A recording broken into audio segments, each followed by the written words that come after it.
We are back. It's the Joe Holka Show presented by FanDuel. 3 key takeaways from week 1. The nice thing is I'm not alone here. You guys know him from the Sportsgrid, the Taekcast, and of course, Sportsgrid. Davis Mattek, dude, I haven't had a chance to listen to the Guildcast yet, but how was your week, my man? You know what? I just got lucky. I'd rather be lucky than good. My cash team was terrible. I late swapped to Tyreek Hill. He got 45 or whatever, 200 receiving yards and a touchdown. So I'm all smiles this morning. Can't complain. Yeah, you're riding high, man. That's always nice when a late swap works out like that, man. So take me through it. I like am so like detached. I feel like from the cash game streets. So what did you move away from in order to get to Tyreek?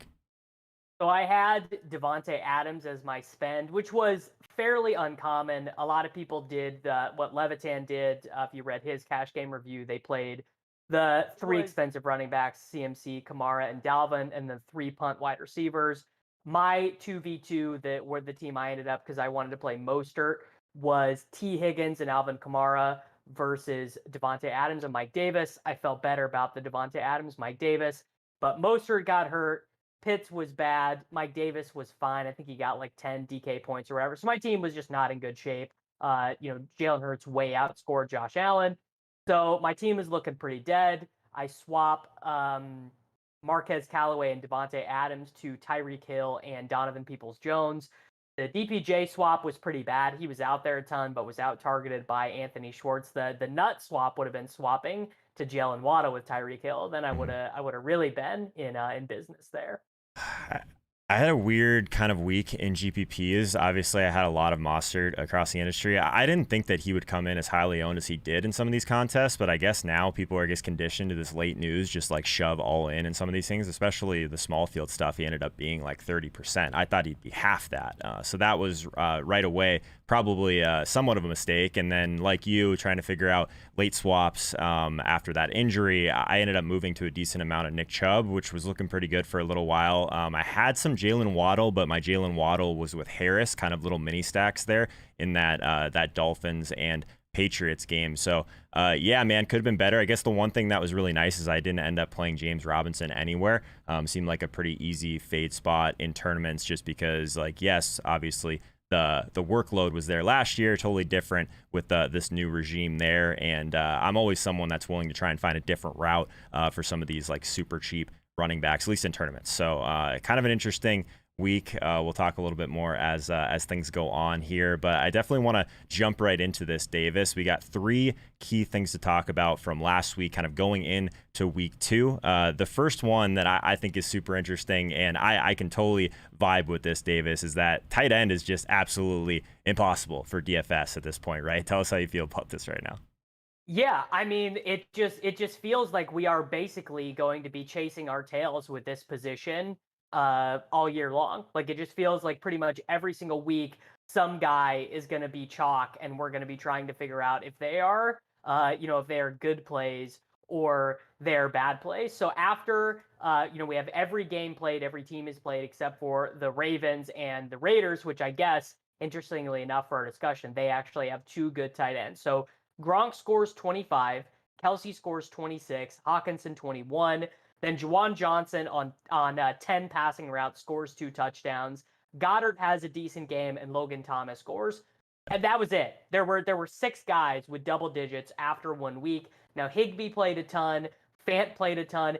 David Njoku is showing up with 105 air yards. Then we have guys like Gerald Everett. But kind of what I was noticing as I was going through the research is more teams than ever are playing 2 tight ends, and they're playing them in a rotation. So it's not, okay, we have a blocking tight end and we have a move tight end. We have 2 guys who are both kind of okay, and we rotate them a ton. And I was looking at pricing for next week, and I was like, well, everyone's just going to play Higbee. But like, how good of a play is Higbee, really? I mean, he played every single offensive snap, but we've done this with Tyler Higbee. We've done chalk Tyler Higbee plenty of times, and it's just going to be a mess other than Kelsey all year long. Yeah, man. Last week, obviously, Kelsey was the play if you're paying up. TJ Hawkinson ended up being super low, at least in the Sunday million. He was under 5%, 21 points from him. You mentioned Goddard, Fant, who I thought were fine. I wasn't really on Goddard. Logan Thomas was someone that I wasn't really that interested in as well. But Kittle, over 15% in that tournament, under 10 points on FanDuel. And then, of course, Kyle Pitts, first game for this freak tight end that everyone just says this is an absolute stone lock, almost 20% in the Sunday million, just 5 points, man. But what was most, I guess, surprising for me with the Kyle Pitts thing was just like how bad Atlanta was. Like, should we have like saw that coming? I thought all they were gonna do was pass, so I was like trying to literally do everything I could to get as many Pitts and Ridley shares last week as I could. Where were you at on the Atlanta stuff? Yeah, I did not play any of those guys in tournaments, but I was not MMEing. I was single entering through max only. My three teams were Chiefs double with a bring back, Arizona double with a bring back, and Bills double with a bring back.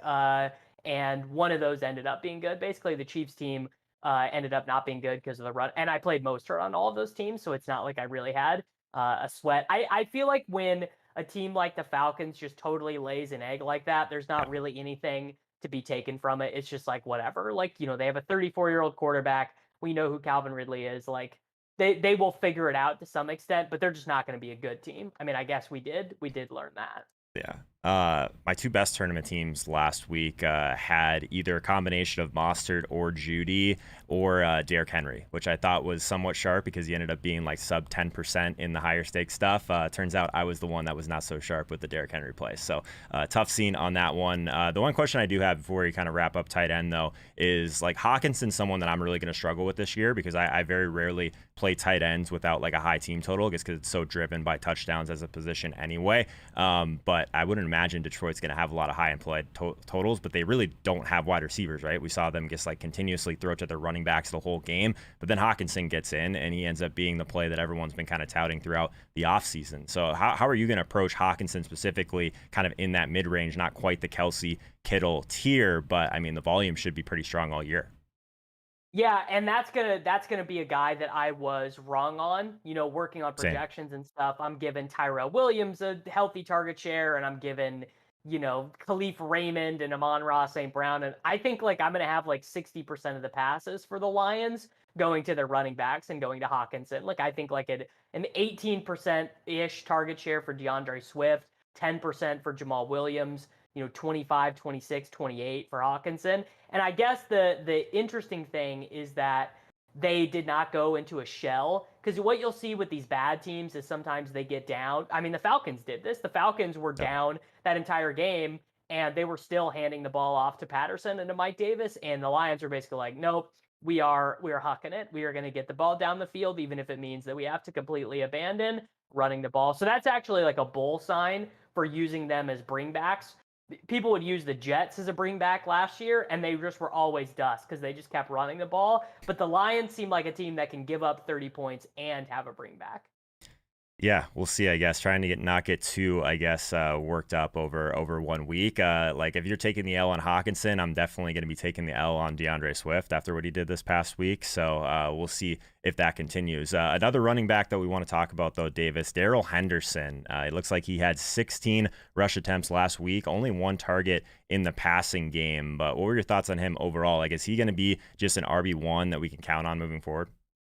Yeah, I mean, I actually think it's going to be kind of similar to what we saw happen with James Robinson last year, where people were hesitant at first, and then after they saw it a couple times, they were like, well, I mean, what are we going to do? This guy literally gets every touch. Or Mike Davis last year, where it's like this guy literally is just getting the ball all the time. And I'm not particularly worried about the fact that he wasn't targeted very often. The Rams only ran 52 offensive plays. I think 27 passing attempts for Matt Stafford, might have been a little bit more than that, but basically like they just didn't have to run any plays on offense. They scored 70-yard touchdown. They were super efficient on all the drives they had, so there weren't a lot of wasted drives to kind of inflate those numbers up. So, I mean, Henderson played 49 of 52 snaps. Sony Michel got one carry late in the fourth quarter. They didn't have a third running back play at all. It looks like Henderson is kind of like, if you're bullish on Najee Harris after what you just saw the Steelers do, where he literally played every single running back snap, I think you have to be similarly bullish on Daryl Henderson, who looked pretty good in the limited touches that he did get. Yeah, I'm with you. Najee ended up being almost 15% in the Sunday million, only 5.4 points. I believe if you care about things like yards per carry, it probably wasn't great just by watching the game.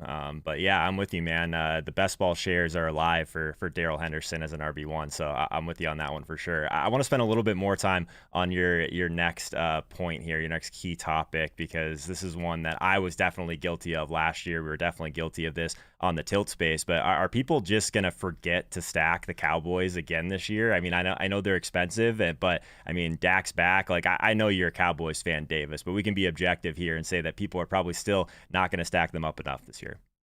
I mean, I'm already looking at the salaries for next week, and Dak is the sixth most expensive quarterback in between Brady and Herbert. Now, I do think any slate where the Kansas City Chiefs are not on the slate, like just Mahomes is on a slate, you're going to lock up 5% of Chief stacks, right? 5% Mahomes, a little bit more of Kelsey, a little bit more of Tyreek. But I'm just looking at this slate, and I'm seeing people gal brain themselves out of the Cowboys. And by the way, the fact that they played the Thursday night game, you get to Sunday, and that feels kind of like a distant True. memory. Honest to God, like I really think that is going to be a thing.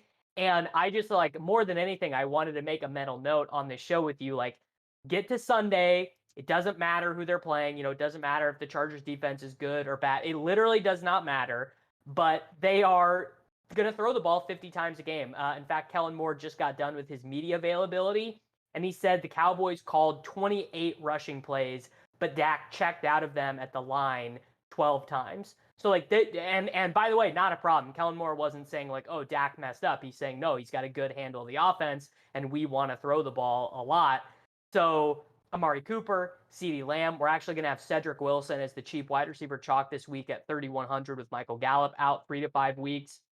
The Dallas tight ends are cheap. I mean, maybe something you're going to talk about on the show is like using a little bit of leverage with Ezekiel Elliott, since everyone's all off on him, but he did just play 82% of the snaps. That's an RB1 level workload. But yeah, just do not forget about the Cowboys. Like, probably my guess is that they will be my primary single entry team 70% of the time this year or something. Yeah. There was a week last year that I distinctly remember. It was before Dak got hurt, so we were basically talking about the Cowboys probably all week, definitely earlier in the week. And by the time it gets to Sunday, it's like, okay, everyone's talking about them, but they're no longer like the cool team to stack in these small field tournaments. So we're talking about it with Leone and Pete, and we're just like, guys, like let's get stack up Dak and see what happens. We get them at sub 10% when probably on Tuesday, Wednesday, it was one of the offenses that like was pretty. I guess everyone basically agreed had some of the most upside on the slate, and you see that with the Chiefs sometimes too. So it's going to be an interesting one. What are your, I guess, thoughts on the Zeke versus Pollard thing? Like I've kind of been I guess shielded from it a little bit. Like I didn't end up playing a ton on Thursday last week. I actually had this wedding dinner that I had to go to, so I didn't even really get to see much. I just saw everyone freaking out on Twitter about it. Well, Pollard just looked a lot better. They also had, if you haven't gotten a chance to like watch the highlights or whatever, they had this incredible play where Pollard got an end around, and then he faked it to CeeDee, who was coming around the other way. Like, it's just like one of the coolest play designs you'll ever see. And I think he gained like 9 yards on that play. And then you go back to Zeke the next play, just kind of looking slow. Zeke also got absolutely blown up on a goal line rush where 22-year-old Zeke just puts his shoulder down and gets through the cornerback. Instead, he gets tackled on what would have been a sure touchdown. But the usage, pretty encouraging. And then also, like, they're not gonna throw the ball 50 times every single game and only rush what I think 13 touches is what Zeke got. I think Zeke's median is going to be more like 18. They are going to go to him at the goal line. Another little bull signal for Zeke would be Dak looked pretty slow. I think he only ran 4 times in that game, and there was only one designed run. Like, just looks like he's not all the way back from that ankle surgery yet. So if Dak is not going to be taking those goal line rushes, those probably all go to Zeke now. I don't think that's a natural spot of the field for Pollard to be worked in. So I'm not really bearish on Zeke relative to what people on Twitter were, Friday morning. Yeah, I mean, I guess one thing that's nice if you don't want to go the Zeke route is it does seem like it is relatively condensed. Like just looking at the target leaders last week, Amari Cooper 16, Tyreek Hill sandwiched in between, but CeeDee Lamb with 15 targets. So if we're going to get 30 targets roughly from these two guys, almost like a Jefferson Thielen type situation, almost like a Godwin Evans type of situation, if we get that this year, that's going to be amazing for fantasy, and you definitely want to be early on that. You're going to have to pay up for these guys a little bit, but I mean, everyone basically talking about how good CeeDee Lamb was last year, even despite of the quarterback play in front of him after that Dak Prescott injury. So any final thoughts on the Cowboys, Davis? I think this is good because I need the mental note as well to kind of work through this play because it's something that we got to be all over. Yeah, I think one mental note is people might just be thinking like, okay, so Michael Gallup's out for a couple weeks. Like, do we think that's going to be a big deal? Cedric Wilson is like pretty decent. Now, I mean, Cedric Wilson is not Michael Gallup, but they have always kind of liked him a little bit. I mean, last season, with those guys healthy, he had 28 targets and did well from like a yards per target perspective. And he played 40% of the snaps in that. Ended up playing 40% of the snaps in that loss. $3,100 Cedric Wilson next week. Minimum price Cedric Wilson looking pretty good. And I guess Dalton Schultz. Dalton Schultz played a ton, and they actually were like running like tight end screens for him and stuff. So I don't know. Sky is really the limit for all of these guys, and I think that the Gallup injury opens the door for some cheaper Dak double stacks or like in the high stakes single entry stuff on FanDuel. I think you could get away with like triple stacking because in a 50-man field, you're kind of just looking for like 80th percentile outcomes. Davis Mattek, everyone. Make sure you follow him on Twitter at Davis Mattek. Go subscribe to the Taekcast. Check out all of his great work over on Sportsgrid. Davis, thanks for being with us, man. I'll see you next week. All right, thanks very much for having me, bud. See ya.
We are back. It's the Joe Holka Show presented by FanDuel. We get a little bit of a lull here. We get to kind of hang out, and I'm actually going to be doing the lineup review stuff a little bit early this week. No pristine auction mystery box, I guess, is the news and notes. Normally, this is when we'll be doing that segment. It didn't make it here on time. Unfortunately, there must have been some sort of storm. I don't know. The tracking number said that it was a full day behind. So we will be doing our wheel of names for the remaining pieces of last week's mystery box. Obviously, we're going to go through and review the listener league from last week. We're going to go through and take a peek at both of those tournaments. And the winner of the original one did make a decision on which one that he wanted to grab. So that's one of the things that I wanted to make available to the person that wins the listener league every week. So that's going to be one of those things that I think we'll continue to do. Obviously, there's only going to be one of those going forward. We don't have the tournament set up yet because there's going to actually be a dashboard on FanDuel, which will be really cool this coming week. So anything else going on, guys? I normally like to jump in here with the chat a little bit earlier to see how you guys are doing. How is everyone's week one now that we have a chance to kind of breathe here? And yeah, Doozy, thanks for telling me about that song, man.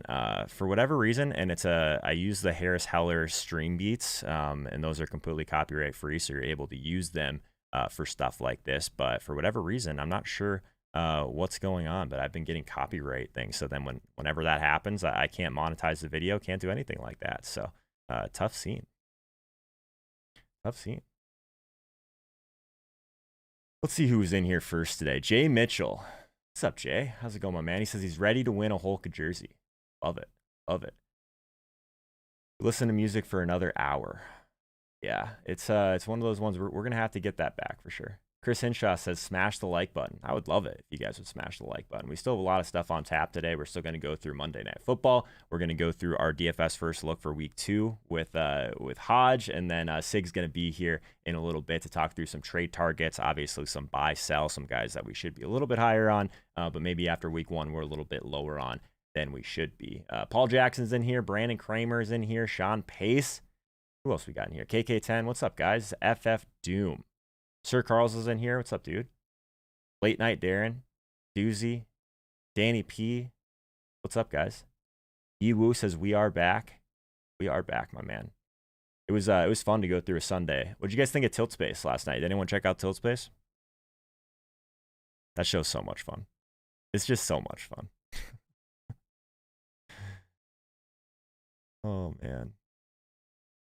I'm trying to figure out my why my widescreen isn't working right now. Am I really going to have to go unplug it and plug it back in? Is that worth it? I feel like that's worth it. All right, 1 second.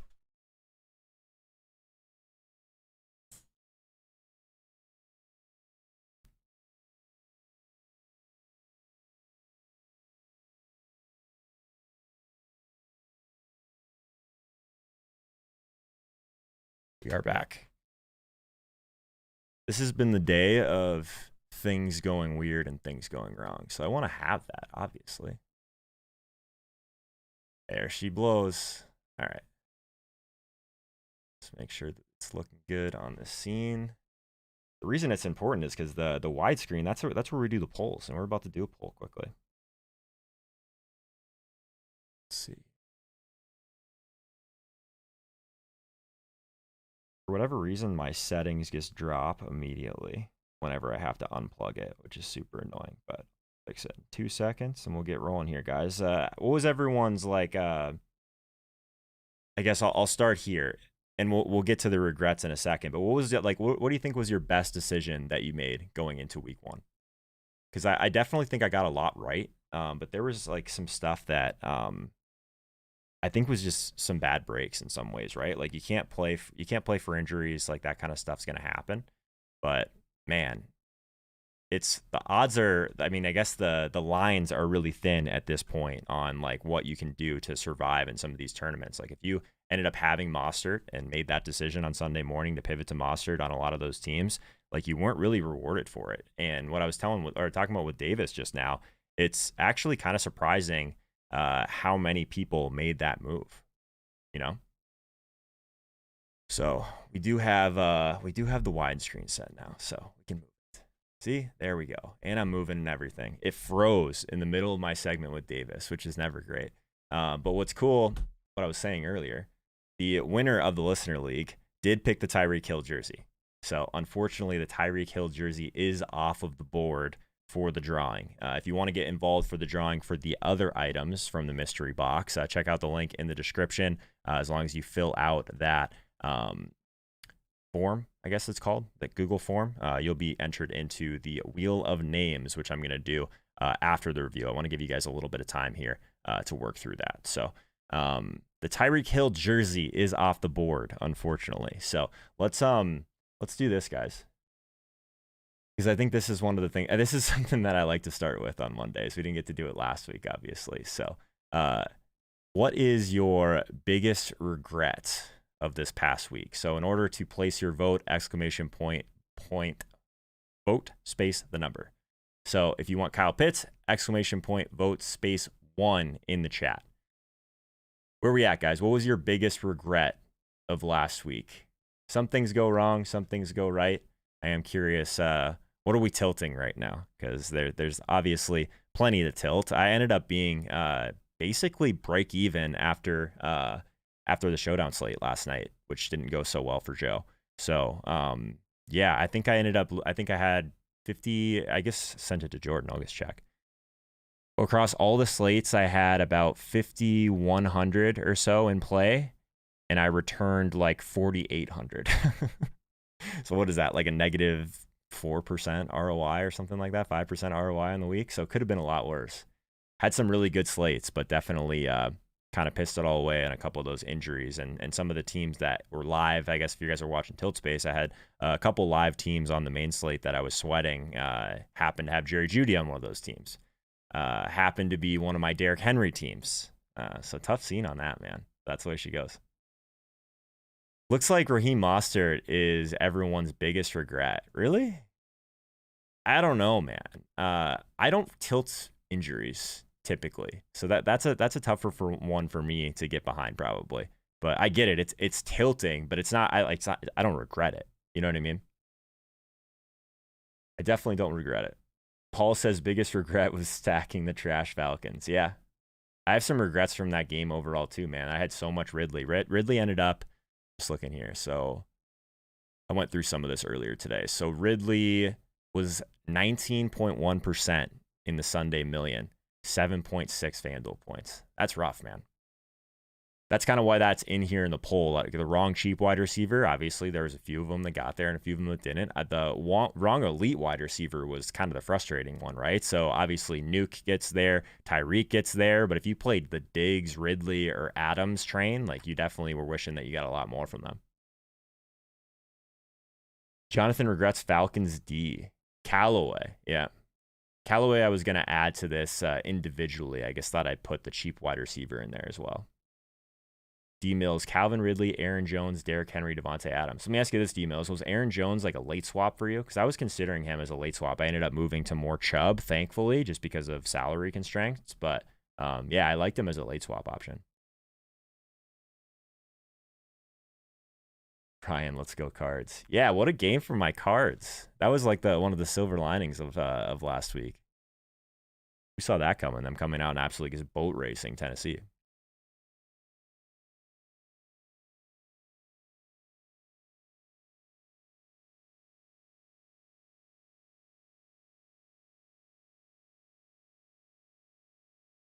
Looks like pretty clearly Raheem Mostert, though, for you guys. Interesting. So we got 166 people in here right now. 33 votes. What's that all about? Don't be shy. Not everyone gets everything right. I get stuff wrong all the time. But do me a favor, guys. Drop a like on this video. Let's get more people in here. That's how more people find the show. These Monday shows are going to be a lot of fun. Obviously, we'll do these mystery box unboxings most Mondays. We'll get it sorted out for next week. I'll probably have to do it off stream this week, unfortunately. So let's see how many people have actually jumped into this forum. We got 45. So like if you're watching this right now and the jerseys that are available, we have the Tyreek Hill one is gone. We have Brandon Ayuk. We have a Najee Harris Alabama jersey. We have an Allen Robinson jersey. And then we have a mini helmet signed by Luke Kuechly, which is really cool. So those are the items that I'll be giving away today. But there's only 45 responses on this right now. So if you literally look in the link in the description of this video right now, and you just have to answer literally just a couple questions, and you'll be entered into the drawing. Con Sag, played a lot of Christian Kirk. Wow, good for you, man. We got Mosterded. Yeah, I was with you on that, my friend. Yeah, everyone's lurking, Cornette. What's that all about, man? Swap some of my Landry for DPJ when OBJ news broke. Oops. Yeah. I ended up moving to some DPJ. Who else did I have in that spot? Thankfully, I still like stuck pretty firm on my Waddle shares, but he was like my wide receiver that I had the most of late. Thankfully, kind of brought some teams back from the dead that were really struggling with Mostert. Actually, Ryan went with the Charger stack this week. Interesting. What time did I start today, Iceman? Yeah, every Monday and Thursday, 2 p.m. Eastern time. Normally, we'll go all the way up until about 5:30 or so. Today is going to be a little bit shorter because we won't have the mystery unboxing. Yeah. So we'll have Sig will be with us at about 3:15. And then Hodge is going to be with us at 4:15. So in between that, we're probably going to do the Pristine auction drawing and talk some Monday Night Football. I think that's the plan. So in between that, we'll get started on some lineup reviews here shortly and go through kind of the week that was. In a lot of ways, kind of tilting, but week one's always a little bit crazy, guys. So I'll say that if you had a rough week, you're not alone. I'll say that. Packers stack tanked all of a sudden in your head-to-head lineups. You had a Packers stack in your head-to-heads, Aaron? Wow, that's ballsy. Vincent, I was tilting that big time. So the Justin Jefferson touchdown, the touchdown that wasn't a touchdown. I don't know, man. I've seen the replay like a bunch of times. There's a lot of people around me that were watching the Vikings game. And it wasn't that big of a deal until Dalvin Cook scored in the next play. Because for some reason, I had way less Dalvin Cook than I expected to, mostly because I had so much of that Cardinals game that I ended up playing a decent amount of Derrick Henry on the other end of those stacks. So, yeah, that was tough. But Dalvin getting in the box there instead of Justin Jefferson was not great for Joe because I had a decent amount of Jefferson and what was the mini stack that I was on? Trying to think. Our Tilt Space team definitely had Jefferson. So, tough scene. Brian Bowell, tier 1 sub. Thanks, man. Welcome. Definitely make sure you get you set up in the Discord, my man. That's where all the action's happening. That's where we're going to do some of these lineup reviews today. So, originally the plan was to go through these full screen, but it was a lot easier, I found at least, for some people to toss some screenshots into the Discord. So that's what we're going to do. We're going to go through just a few lineups here. I'm going to go through a couple of my teams first. Let's see if I can bring those up here quickly. I'll bring up the bigger contests that I was in. No one probably wants to see my 1 p.m. and 4 p.m. teams, but let's talk about, I played the read option. I played the Crazy Eights, and then I played the Luxury Box. All right, so we got that open. Let's talk about a couple of my teams first, and then we'll touch on the Listener League. So let's move over to this right here. That's not the one. Okay, boom. So this was, let's see what it was here. This was the read option. So this is a $444 entry. Was fortunate enough to put 7th in this one out of 150. So a very small field, single entry tournament.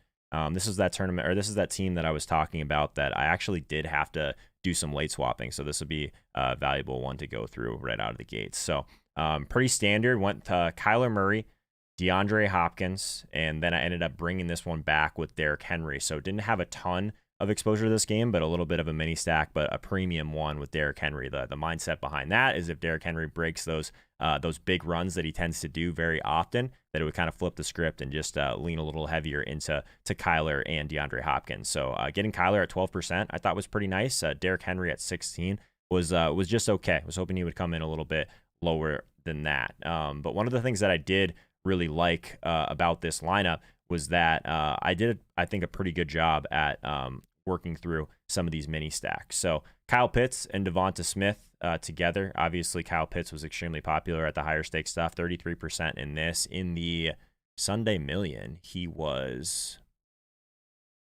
17.9%. So anytime that you see a player that is much lower in terms of ownership at the lower stakes, so I think the Sunday Million was $5 last week, but much higher owned at the higher stakes, normally means you're on a pretty sharp play. Devonta Smith, 18% in this, but nice little mini correlation with those. Obviously, didn't have enough salary to go with Calvin Ridley, thankfully, on this one. But then we talked about this one on stream, Jalen Waddle and Damian Harris together. This one was looking pretty good for a while, but I mean, for Damian Harris not getting in the box, 23 carries on the ground, 100 yards. We were tilting this on tilt space, obviously, just because that fumble was terrible for me when things were very tight here at the end. I think I was sitting in third or fourth most of the time that we were sweating this. So that -2 points, it's -2, I believe, right, for a fumble. Yeah, so that -2 points was the difference of at least a couple K. So that was brutal. But it was nice to get Jalen Waddle in there at 2%. Anytime you can get these deep threats on FanDuel where they can kind of break these big plays and not really have to rely on dinking and dunking up the field, I like that quite a bit. And we know that Waddle has a ton of chemistry with Tua. So this was my late swap. I'm trying to think of who I had in this last spot because I did pivot to Chubb. I know that for a fact. I don't think I had enough salary for Kamara, but I might have. This might have just been a straight 1v1 Kamara moving down to Chubb. And I considered moving to Aaron Jones, but the projected ownership on Jones was significantly higher than Chubb. So anytime you can make a late swap and get 2% for a guy with that kind of ceiling, it's basically what brought me all the way back, guys. So this is a really good example of basically what to do if you're behind or things aren't going perfectly in the beginning, right? So I knew that things weren't going perfectly because of this Derrick Henry. That's a lot of salary. And obviously what's going on with Kyle Pitts and Devonta Smith. So Chubb was basically a pivot that I made everywhere on those type of teams that had Kamara. So feel pretty good about that overall. So this team was solid, 7th out of 150. Definitely can't complain. So let's talk about my next small field team. So I played 3 main teams on the main slate this past week. So this was the Crazy Eights. So this is only 123 people. Finished kind of middle of the pack in this one. So obviously not a cashing team. We talked about this one a lot. One of my biggest regrets was being really high on this Tennessee offense. So Arizona did their part on that side of it. 6% Ryan Tannehill. When I opened this in this contest, the 888, I was feeling really good about getting Tannehill at 6.5%. So the weapons were a little bit more popular, about 14 and 15% respectively for A.J. Brown and Julio Jones. Just neither of these guys got there, right? So my bring back was Nuke. So I guess fortunate enough to have Nuke on both of the teams that were, I guess, surrounding Arizona and Tennessee. So I felt pretty good about that. This was a Mostert team. So let's say this Mostert, again, just to bring it kind of full circle, 28% owned in the FanDuel Sunday Million. 52% owned in the 888 with 100 people. So a lot of people made this move. That's one of the things that I think is kind of interesting. We talked about this with Davis, but I think it wasn't that long ago that we could get a play like Mostert open up on Sunday morning, and just not everyone would click that button, right? Not a lot of people would be paying as much attention. So 52.8% in this. So what's nice about playing small field tournaments is you're not really out of it with something like this because it's such a small field. He was obviously very cheap after an injury. Half the field, not necessarily wiped away, but I still feel pretty confident that if some of this other stuff would have broken right, I wasn't completely dead.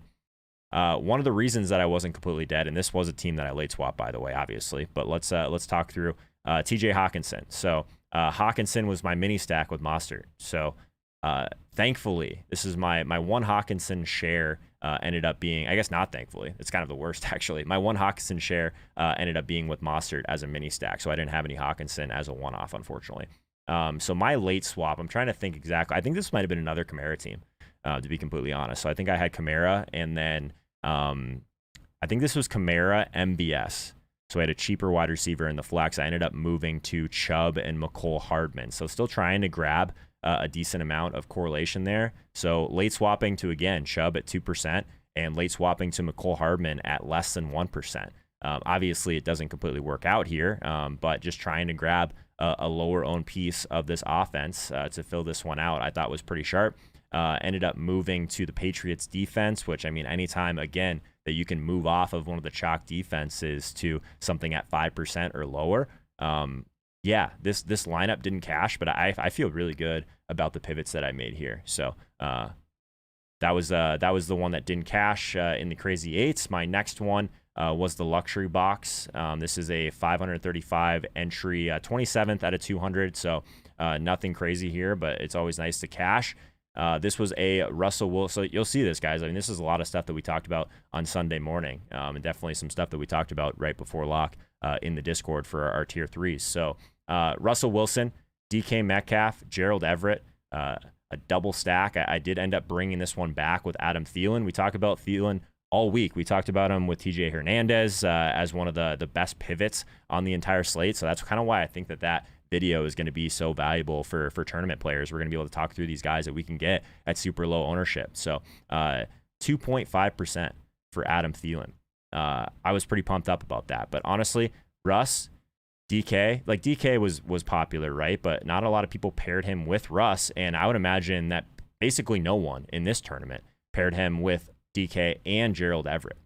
So we've talked about this as well. If you can't pay all the way up for some of these elite tight end options, sometimes it's really nice just to correlate with your quarterback with this tight end slot with a cheap option. So at 3%, obviously just 2 catches, but what you're looking for is just a guy to get in the box for you at that point. So I thought that was pretty sharp. I guess what wasn't as sharp, or I guess maybe just what kind of ran bad a little bit, brought it back with Jonathan Taylor on the other side at 4%. So I felt pretty good about that. Someone in the chat was saying that JT should have smashed. Yeah, that would have been nice for this team if I could have just gotten a little bit more from JT. But what's nice is he did get 6 receptions in this game, so that's super positive for his outlook. Over 100 total yards, so can't completely complain. Love some of the ownership that I got on some of these players. Christian McCaffrey at 12.5%. I think a lot of people just found other ways to spend salary last week. We saw that at a bunch of different stakes, and that can definitely happen. He was 17% owned in the Sunday Million, just 12% owned in the 888. So maybe I'm the one that's not sharp. Paired Christian McCaffrey with Elijah Moore. Again, you're going to see this a lot, guys. These mini stacks just happen to be Elijah Moore on this team, not Corey Davis. Fortunately, had a lot of Corey Davis on the 1 p.m. only slate, so that worked out okay. And then another, I guess, team with an injury, Jerry Jeudy on this one at 6%. I thought was okay.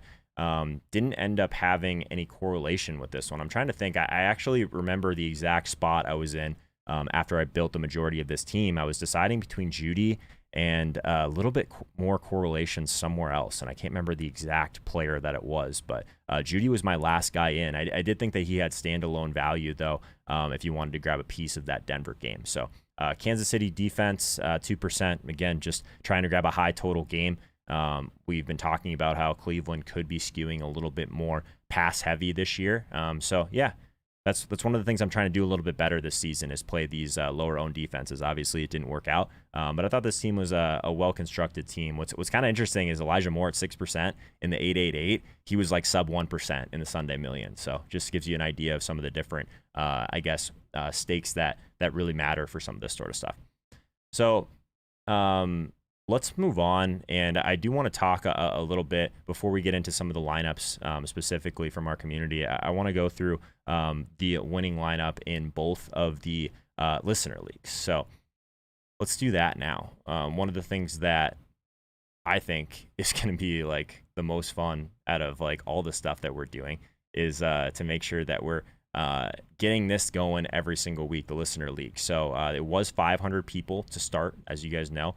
And then we ended up opening a second listener league with 2,000 people. So completely rake free. We're going to have this again this week in week 2 and the rest of the season. We're actually building a dashboard out. So I have something pretty cool to show you guys very shortly. But DFS Couch takes this thing down. He actually chose the Tyreek Hill jersey from Pristine Auction as his prize, in addition to a cool $500. So shout out to DFS Couch.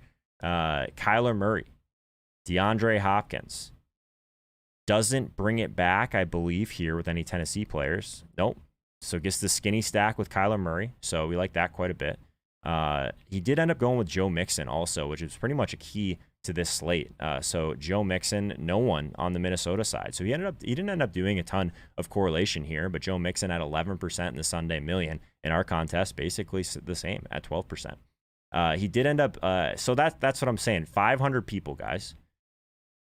James Robinson, 38% owned, does nothing, and he still takes this thing down. How great is that? How great is that? So Debo Samuel is also on this team. Let's see if we have any Detroit guys in here. We don't. So another one-off. So I would imagine that DFS Couch probably put this together as maybe just a single entry type of optimal type of cash team. And sometimes this doesn't really work out, but he's got a lot of higher owned plays here. But what I think he did extremely well was he mixed in these high owned plays like James Robinson, like DeAndre Hopkins, Tyreek Hill. He mixed it in with these guys that were like 1%, right? So he's got Debo Samuel in here, which obviously was a huge key to his lineup. He's got Javonte Williams at 1%, even though that it didn't work out. Logan Thomas at 4%. I mean, that's a pretty good score for the tight end position, but keyed around these elite wide receivers just happened to be this week. You had to pick right on a couple of these guys, right? Or else you were not feeling super good about it. So shout out to Sam Couch. We're talking to him earlier in DM. Seems like a really sharp guy. And a 2% defense at 0. I mean, that's the way she goes. 161.86. Really nice score. The other listener league. This one's kind of interesting, guys. So only 1,067 people, 1,067 were in this. But 2,000 people could have gone in this. So almost half overlay. The size this week is going to be 2,000 again, because I want to see how many we can fill. I still consider anything below like 2,000, 1,500. I still consider that a smaller field type of tournament, but I want to make sure that everyone can get in these each and every week. So it's going to be a 3 max at the $5 price point. Definitely, if you're watching this later, check out the description. There should be a link that'll get you into it again. But 2,000 to first place for something that was basically a double up with upside, right? If there was 593 people getting paid out, only 1,000 people were entered into this thing. Pretty crazy. So if only you and you, I'm sure I'm not saying that right, but let's walk through this lineup here. We got Patrick Mahomes, Tyreek Hill, Travis Kelce, the elite KC stack, bringing that back with Jarvis Landry. Nice. Really solid. And then, of course, he's got DeAndre Swift in here at sub 1% ownership. We talked about him with Davis. 8 receptions, just the receiving aspect of Swift and just in general, this running game. Pretty interesting just because there's really not a lot of weapons in the passing game to go to. So Javonte Williams, again, I thought he was a really nice contrarian play. That's one that Leone brought up quite a bit when we were going through some of the tilt spade stuff. So 2%, obviously it didn't really work out, but still 14 carries, so the volume was there. It just wasn't a lot of good stuff after that, unfortunately. So Tyler Lockett, man, it's either the Tyler Lockett or the DK Metcalf show. One of these, I guess that's going to continue on this week, or this year, I should say. So nice lineup. I like the Bills defense. Obviously, this is one of the ones that I played pretty much everywhere. It was one of the chalkier defenses, 14.4%, but it was a little bit more spread out this past week. So definitely interesting. So those are the 2 winners, and we're going to have to make sure that we go through a couple of the community lineups as well. So if you are a tier 2 member, you'll get access to dropping in your lineups. We'll go through them as a group. Sometimes we'll be doing them. If you want to jump in, any of the tier 2 members that are watching this right now live, if you want to jump into the audio channel, I can bring you guys in. We can talk through it as we're going through your lineup. But I definitely want to get through a bunch of these, even if they weren't in the listener league. Send over your FanDuel lineups. We'll go through them.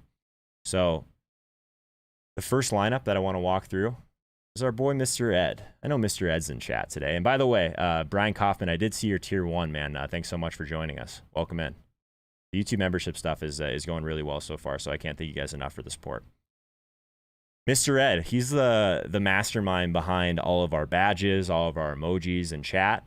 So shout out Mr. Ed. This is a lineup that unfortunately had Ryan Tannehill in it, like a bunch of my higher stakes ones did. So we had Tannehill, AJ Brown, Julio Jones, brought it back with Nuke. So basically the primary passing game stack with Tannehill, which I obviously played. So I agree with a lot of the things that he did with this. It just didn't quite work out on the Tennessee side. And let's work through this. We got Adams and Troutman mini stack. Troutman's someone that I didn't really consider, but again, Mr. Ed, like we talk about it all the time, like trying to go barbell on these tight ends. Like you either want to pay all the way up for these guys where they have a secure volume and a secure role, or we want to kind of pay down and correlate.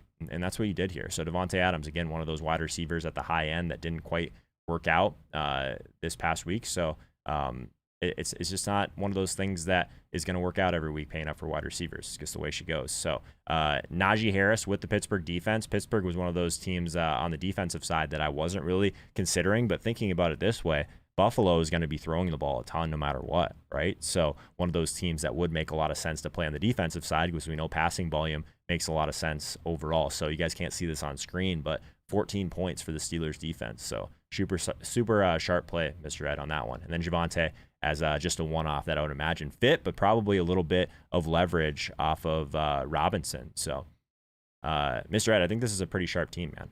Nice job. Nice job. I don't want to miss anything in the chat here, so if you guys have any questions about any of this, feel free. What is it going to be this week? 1,500? It's going to be 2,000, Mr. Or Iceman. Yeah. It's so we filled the 500 and we got about 1,000. So I think we're just going to do one contest that's 2,000 this week, see where it's at and see where it settles for week 3. Let's see.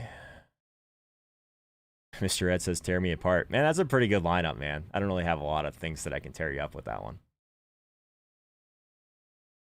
14 carries for Javonte. Yeah, so you can't even really be tilting the Javonte thing. Yeah, no problem, Mr. Ed. Vincent, give the people the sauce. All right, let's Alexis Wells 815 is the next lineup that we're going to talk through today. So this is the screenshot that was provided, so you can't see everything, but I'll give you guys an idea of what I'm seeing. I can't see the ownership on here, but I do think this is from the listener league. So we got Matt Ryan to Kyle Pitts and Calvin Ridley. Okay. We're bringing it back with Devonta Smith. Okay, sure. That works for me. I like that. And then basically we have Aaron Jones and no one on New Orleans, which I mean, that's just totally fine. I wonder if this was a late swap. Denver Broncos D. Aaron Jones wasn't super popular, so I would imagine that after what happened with Mostert, which I mean, there's nothing you can do about that. After that happened with Mostert going down, I bet he had Kamara in this roster or something like that, and he pivoted to Aaron Jones. Very interesting. Alexis, are you in here right now? Conswag, I sprinkled in some Tyrell Williams. Ooh, okay. Interesting. When will the league be up? I believe the league is up right now, but if you guys could wait just a couple more hours, I think they're switching something with the tracking before you jump in there. I'd appreciate it. There will be a link if you're watching this later in the description and in the pinned comment. Alexis, I don't really have a whole lot to say. I don't play Matt Ryan a ton just because I think that you do need that ceiling. So that'd be the only thing I can really knock on this. And but I think that you correlated well. You had Stephon Diggs in here as a one-off, which again I think is totally fine. He's one of those guys that can get there on his own. Just so happened that you had the wrong elite options in this one, right? So anytime that you basically don't even get 15 points from Aaron Jones and Stephon Diggs, there's not a whole lot that you can do. What else we got here? Hoodie Doody's in here. What's up, Hoodie Doody? That might be the next one that we have to do here. Hoodie Doody's been helping me out a little bit behind the scenes too, so we definitely got to make sure that we get to that team. Let's see. There we go. Boom.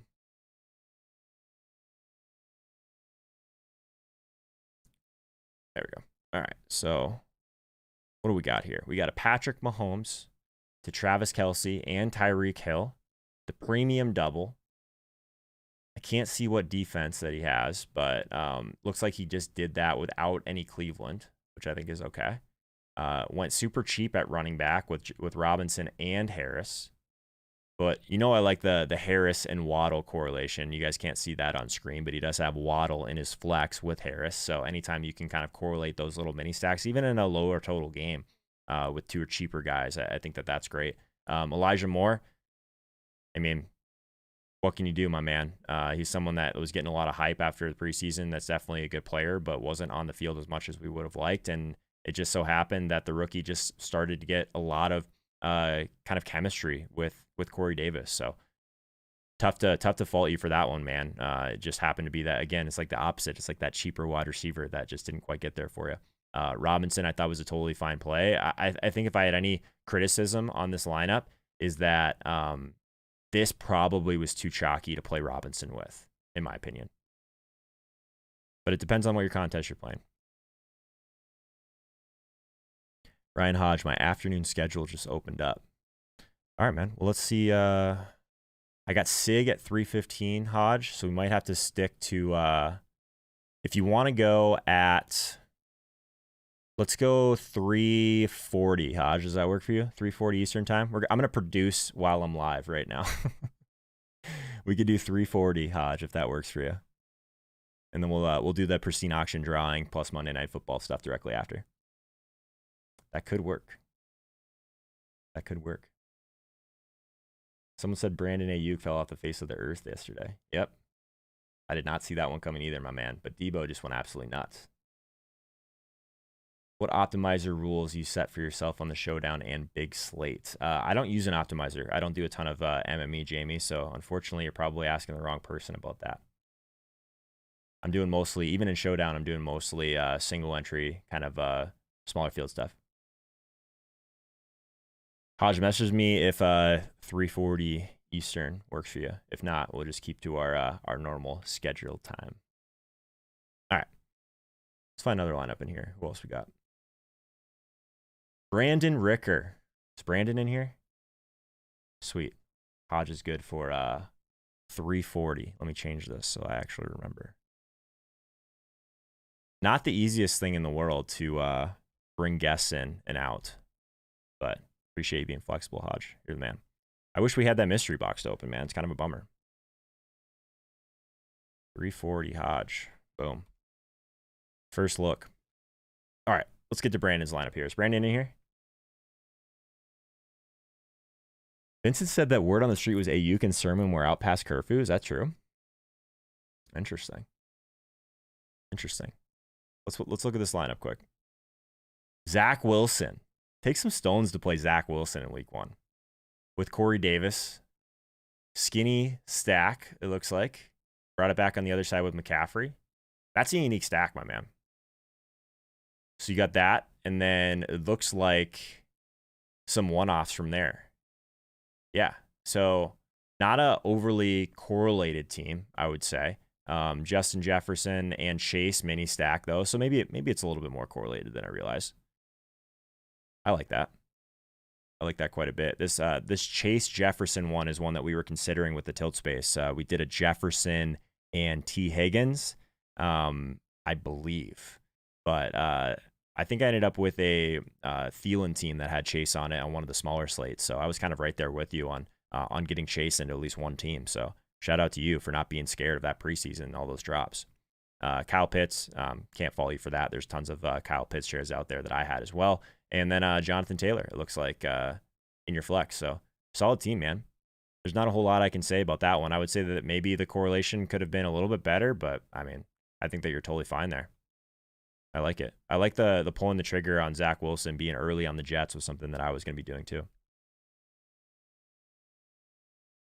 Y'all got by the fake account. What's the fake account? What are we talking about, Danny P? If you search the top tweet about the curfew, the guy replied to his own tweet saying that he made it up. Oh, okay. So that curfew thing wasn't true. Interesting. All right. What else we got here? We got a bunch of lineups from our tier 2s and tier 3s, so I appreciate you guys. If anyone wants to jump into the audio room on Discord, feel free. All right, Hustleman Ford is next. Is Hustleman Ford in here? That's the next lineup we're going to go through today. Teddy Bridgewater. We got a Bridgewater stack here. Okay, let's work through this. We got Bridgewater, Jerry Jeudy. Okay. Skinny stack. I mean, we know that Jeudy and Bridgewater is just like the match made in heaven. Bridgewater was actually one of those guys that ended up being one of the better quarterback plays, so it's hard for me to really throw too much shade at that one. He wasn't someone that was on my board. So this is an example of a team that I do think is totally okay to play Robinson and Kamara, right? You were able to kind of get chalky here after you had kind of a contrarian stack. I'm not sure if you had any Giants on the other side of this. This is all I can see is after Kelsey is Gibson for anyone that's watching this on video right now. So Gibson one off, it looks like in your flex. And then we have a mini stack with Kelsey and Landry. No issues with that whatsoever. And then a Jefferson one off. Yeah, man, I would say that if you're going to be getting kind of crazy with your stacks, sometimes it makes sense to do it with a really cheap stack that correlates really well, but also is going to be lower owned. So I don't mind it, man. I don't mind it. It's a little more aggressive than I did, I guess, this past week, but I would imagine that that team did relatively well. Your only real dud there is Robinson. So shout out to you. Shout out to you. KK10 is in here. Let's check out KK10's team next. I appreciate that KK10 sent me an actual screenshot. Only thing you guys can't see on screen right now is the New England Patriots defense at 4%. So Kirk Cousins, Justin Jefferson, Tyler Conklin, bringing it back with Joe Mixon. I love that stack, man. I think that process was really, really good to get there. I didn't have any Cousins, and it's just kind of like the Matt Ryan thing. I rarely play those guys, especially in week 1 where the upside typically isn't going to be super elite. But, man, at 1%, you got Jefferson at 6%. You got Conklin at 3%. So, man, I mean, that's just a really unique stack. So it's hard to fault you for that. I like that quite a bit. Unfortunately, you did have Mostert in here.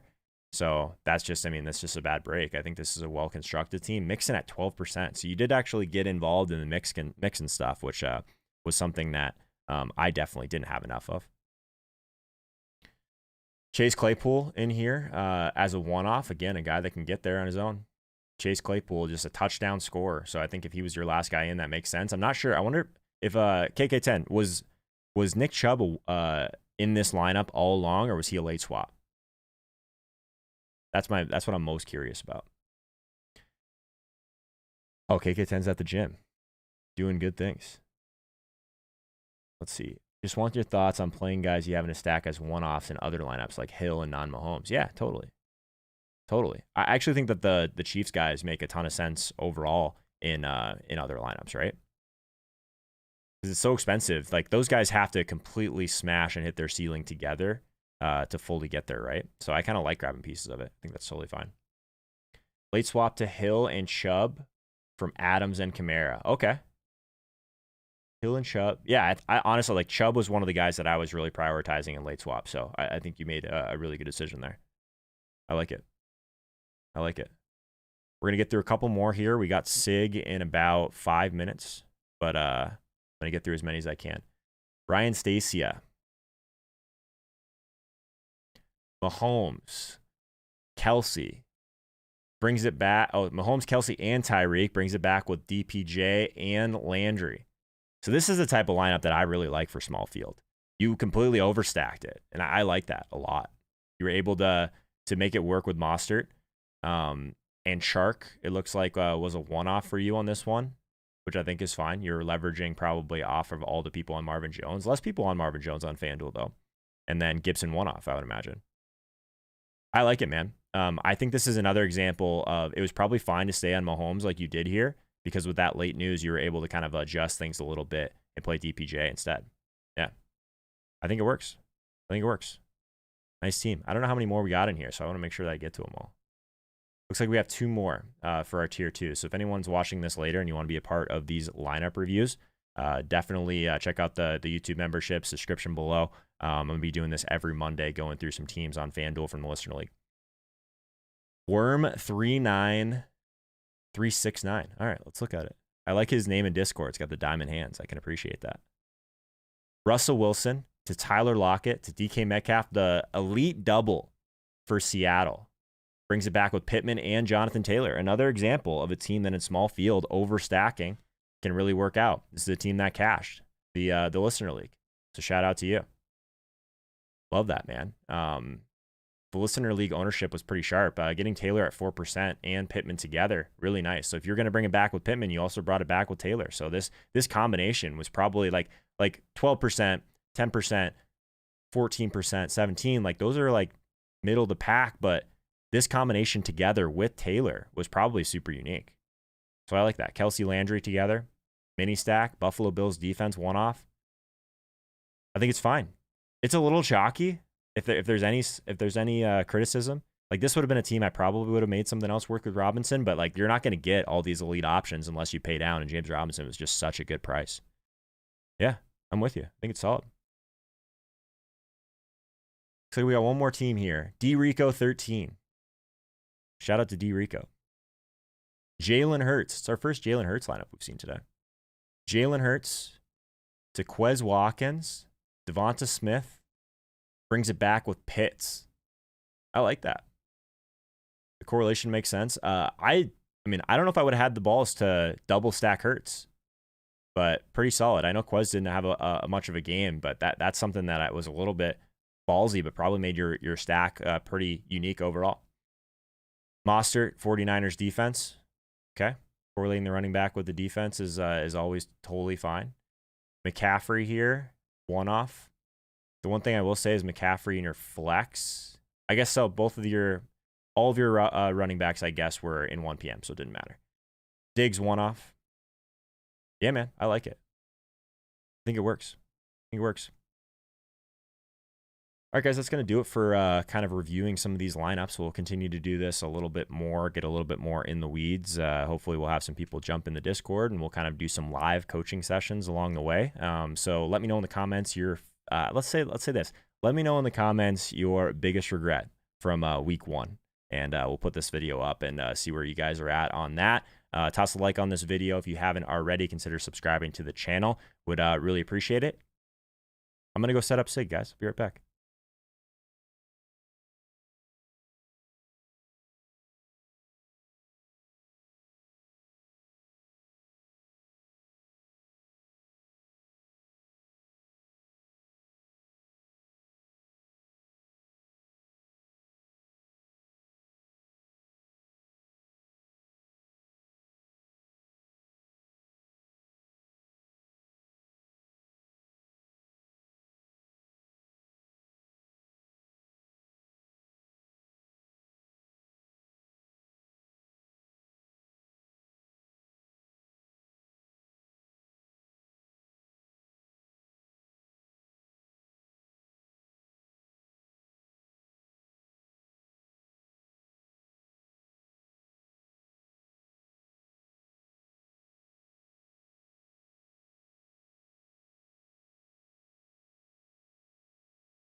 We are back. It's the Joe Holka Show presented by FanDuel.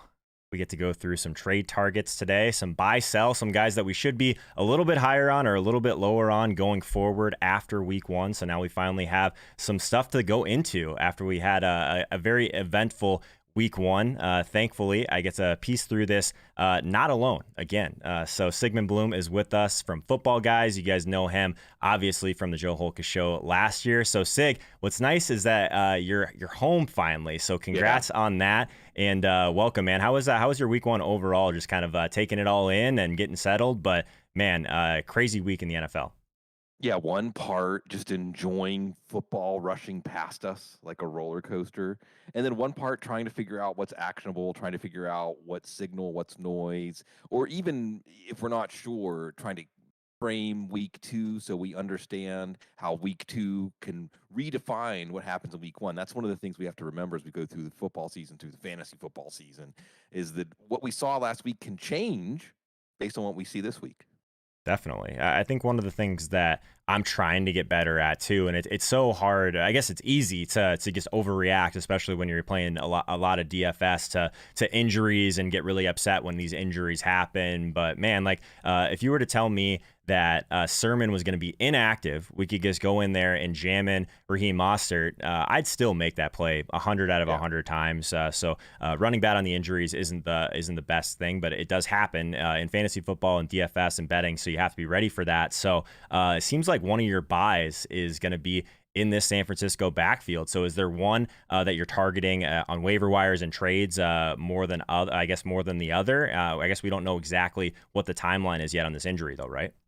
Right, it's not an ACL, or they don't suspect it's Good. an ACL. But it's Raheem Mostert, and I feel bad because Mostert is such a good fit for this offense. He adds that home run capability on every touch, but it's just wound too tight. He's not going to stay healthy. So you have Elijah Mitchell, and I would say go strong to the hole on your waiver wire for Elijah Mitchell, up to half of your bucks for the year, because we're buying this situation as much as we're buying the player. And Kyle Shanahan is already tipping off to us that he might not be consistent week to week with the usage of his running backs. But I think the player to buy based on the current price is Trey Sermon. I'm hearing that Sermon's being dropped in some leagues. Certainly, I think he can be had for a song. And Joe, let's say he lost 100 units of value when he was a healthy scratch. He gained back at least 75 of that whenever Mostert went down. Sure. And there's a reason he was a third round pick and they traded up for him. They like his fit. He can be the kind of player that even though he hasn't impressed the coaches, the word is that Elijah Mitchell and JaMychal Hasty just beat him out. And JaMychal Hasty is like, throw a couple of units at him in your waiver wire bidding. But I think Sermon is the one to get with blood in the streets, if you will, because he was a healthy scratch. Kyle Shanahan, by telling us he's not going to be consistent with the usage, is also letting us know, hey, Sermon is going to get a chance now. And Sermon can be good enough to really settle this no matter what Kyle Shanahan thought of him going into the season. So I think he's the target. Yeah, I've heard some people compare Sermon to Damian Harris, which is interesting. But I don't know. I think he's a little bit better of a pass catcher than Damian Harris, isn't he? So I think there's still some upside there overall just for this backfield in general, right? So grab a piece of it. Mitchell this past week, 19 carries. So you never know. There's probably going to be a lot of touches to go around, which is why people were so excited about grabbing a piece of this backfield regardless. But interesting one to monitor. I'm with you. I'm buying Sermon, especially if people are down on him after him not playing this past week. So another guy that it sounds like that you're buying, that you're going out, you're trying to trade for is Austin Eckler. Tell us why. Well, he didn't get any targets. And maybe it's just not in Justin Herbert's wiring to check down, okay? But Joe Lombardi loves the screen pass. Austin Eckler is too good of a weapon to overlook. The team is going to adjust. And even though he didn't get any targets, he got the first and goal carry and he converted it. And that's a fine trade-off, in my opinion, Joe. If we can get him in this very good offense, getting first and goal looks, I'll deal with some ups and downs and targets, especially if he's dominating carries like he did yesterday.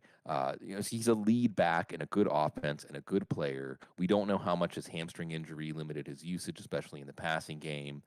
You got Dallas this week, right? So this is your short window for somebody that's got a pause because he didn't get any targets. and we don't have a big sample size of him with Herbert last year to know whether he's going to get the same kind of targets that he's gotten in the past. I'll take my chances with a good player and a good offense. Yeah, I think that some of the people that drafted Eckler where they did, they're going to see that stat line and be like, "What the heck?" Like, no passing game involvement. And I think you at least made the point that it's possible, at the very least, that the hamstring is part of the reason for that. I think that targets to running backs can follow quarterbacks. There's lots of guys that will just check it down and run. There's some guys that just don't really want to check it down to their running back. So I guess that's a concern for me. But like the touchdown upside that we were all worried about with Eckler not being the guy at the goal line, like that is probably the biggest news that could have came from this game from an Eckler perspective. So hopefully he continues to get healthier, and we're talking more about Eckler after this week. Maybe he does get a little bit more passing game work, and then he's got the whole role, and then it's a home run. So like you said, that window is not going to be open for very much longer. So I'm with you on the buy with Eckler. This next one that I think I'm still not quite sure what to do with Cincinnati. I'll say that. I'll preface that. But Tyler Boyd, everyone sees the big play from Jamar Chase. People were a little bit worried about the drops, and then Boyd ends up kind of being the one that was left out a little bit. 4 targets in that game. But it does sound like he might be a decent buy low spot, as we're probably going to be targeting this offense a decent amount down the stretch. This wasn't the Bengals offense we saw last year. Joe Burrow was balanced. Joe Burrow was able to throw downfield, and they really controlled this game. Even though it was an overtime win, the Bengals were in control of this game for a lot of the game. Now, you turn around, we'll see this week they play Chicago. So, it might be, again, more of a street fight than a track meet. But that Tyler Boyd's going to be that guy that can be the outlet whenever Joe Burrow is under pressure. They had good chemistry from last year. I think it was just an uncharacteristic game in terms of wide receiver targets compared to last year. And with Tyler Boyd, there might be some ups and downs, but he can be a volume target in time. So I just think that I'm not willing to throw in the towel on him based on this game. It was a great reveal on Jamar Chase that all of the hand-wringing about him was for naught. He actually had more snaps than any of the Bengals wide receivers. So I think even the Bengals themselves knew that there wasn't anything to worry about with him. But I would expect Boyd's going to come around. I would expect all 3 of these receivers are going to hold value, even though it only looks like 2 of them have value coming out of week 1. Yeah, looking at that Jamar Chase situation, I was kind of kicking myself a little bit today because it felt like the perfect spot to attack a guy that just crazy measurables, obviously coming into the league with a lot of hype, but everyone's just super down on a guy that hasn't played football in this long. You knew he was going to figure it out, especially like if there's one guy that's going to make him feel comfortable, it's going to be the quarterback that he had in college that he had all that success with. So I wasn't surprised to see him get loose for 1 deep. I think that I would be holding on to my Jamar Chase shares if I definitely kept him through, I guess, the chaos. But Boyd is an interesting buy spot for him. I definitely think this offense is going to be one that is going to be one we're going to be targeting down the stretch and kind of throughout this entire season. So I'm with you on Boyd. One interesting guy, I guess, on the other side of this, also had 4 targets last week. Robert Woods. So what do you make of this Rams team after, I guess, seeing them in prime time? Robert Woods really not Stafford's go-to guy, at least at the start. Yeah, this one where we saw Van Jefferson get the deep target. We're going to see Deshaun Jackson worked in. Tyler Higbee obviously is going to be a mainstay in this pass offense, and Cooper Kupp. And where does Robert Woods fit in? Robert Woods is still a good player. At least he got that touchdown. What we're looking at here, Joe, in these moves between week 1 and week 2 when you make trades, are you obviously can't recoup Woods' ADP value, 4th, 5th round right now. But maybe you can get 80 cents on the dollar, 90 cents on the dollar from somebody who thinks, this week against Indianapolis, maybe it will be Woods' turn, because I just think this offense, because it is a deep pass offense, even though Tutu Atwell didn't get in the game, it is a pass offense that outside of Kupp and Higbee might not have a reliable week-to-week play. So that's why it might be time to get out of Woods while there's still some trailing value from his ADP. When he levels off, I don't even know if he's going to be someone that's going to be in our lineup every week. It's a good problem for the Rams to have, a bad problem for your fantasy team. Another guy we're selling or trying to trade away at this point after week one, Jalen Hurts. So kind of a sell high here after a pretty decent game. This offense looked okay, but Jalen Hurts only 3.7 average intended air yards per attempt. So he's really not someone that looks like he's going to be airing the ball out a ton. Obviously, we know the rushing ability that's going to come with Hurts is always going to be valuable for fantasy, but I hate seeing a number like that, Sig, because I want my quarterback to be aggressive. I want him to be really kind of pushing the ball down the field. So it sounds like you're with me. Like that Hurts might be someone that we might want to get out from underneath right now. Well, we want to look at some of these situations. And again, Joe, as we proceed, we're going to get more information to contextualize what we saw in week one. But was it Hurts? And you love Hurts, by the way, going into the stadium where first he lost the job to Tua Tagovailoa against Georgia, and then he not regained the job, but came in off the bench and led the team to another win against Georgia. So that stadium has seen some wild swings, and now you see him asserting that he can be the franchise quarterback for this team.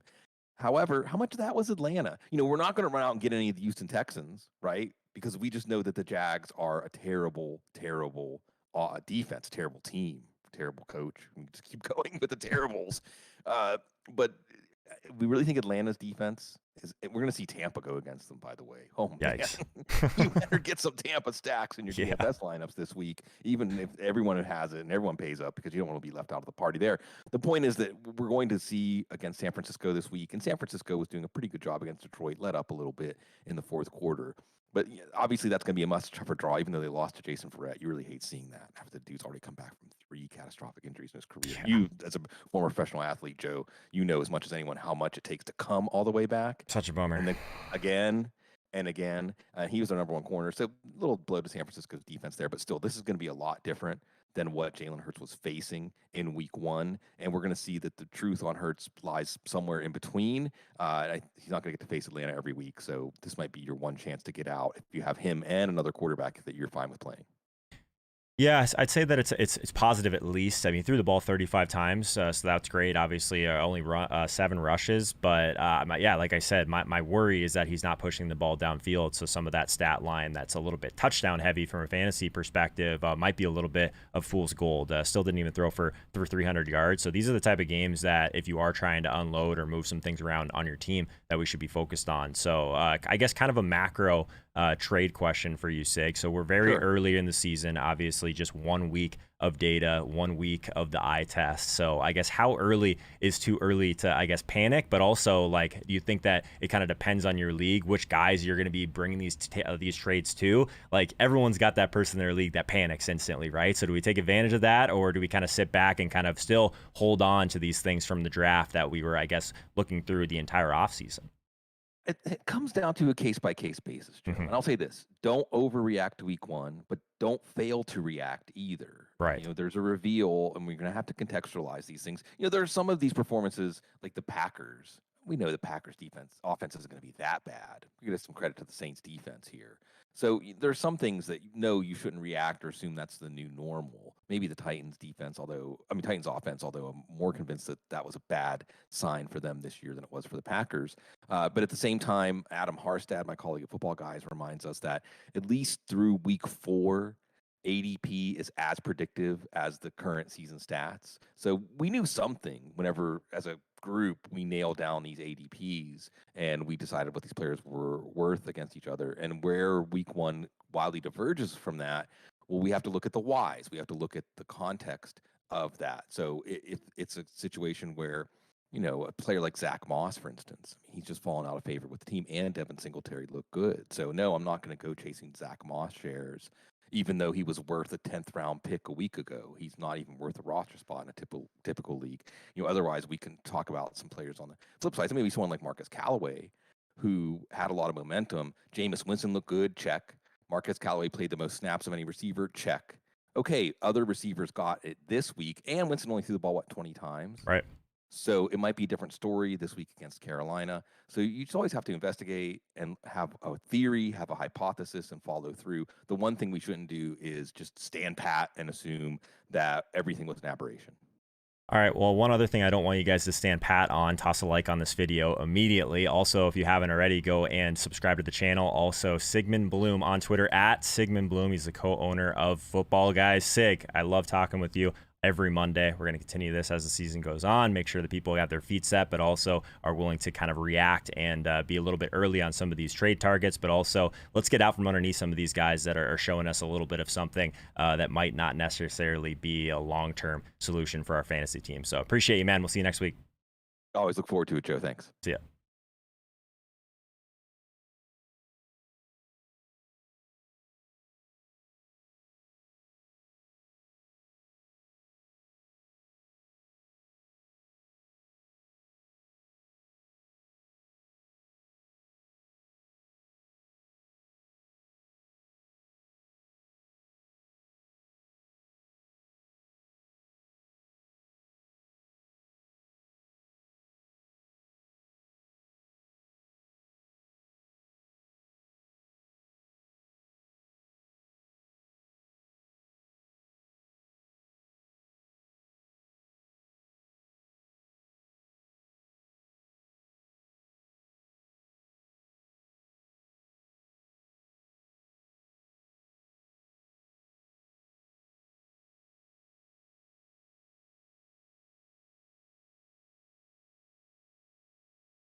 We are back. It's the Joe Holka Show presented by FanDuel.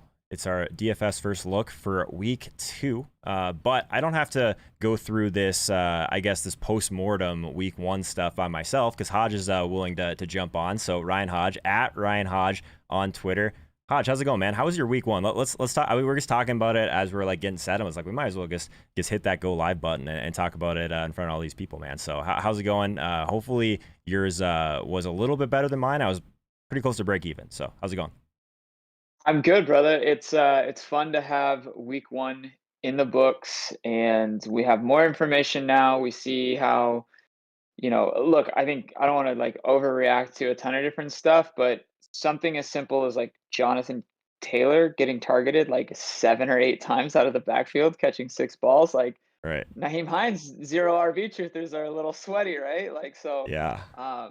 lot of fun stuff to process, but it was a good week. Look, I was full dust headed into the afternoon slate. I mean, returning maybe 20% on like a one lineup where I didn't have Trey Sermon or Yep. Pittman, just like some random, and then Patrick Mahomes and Tyreek Hill did the damn thing, and we clawed back, man. We definitely clawed back. So we booked a win, small win, but I will take it because it is better than losing 80%.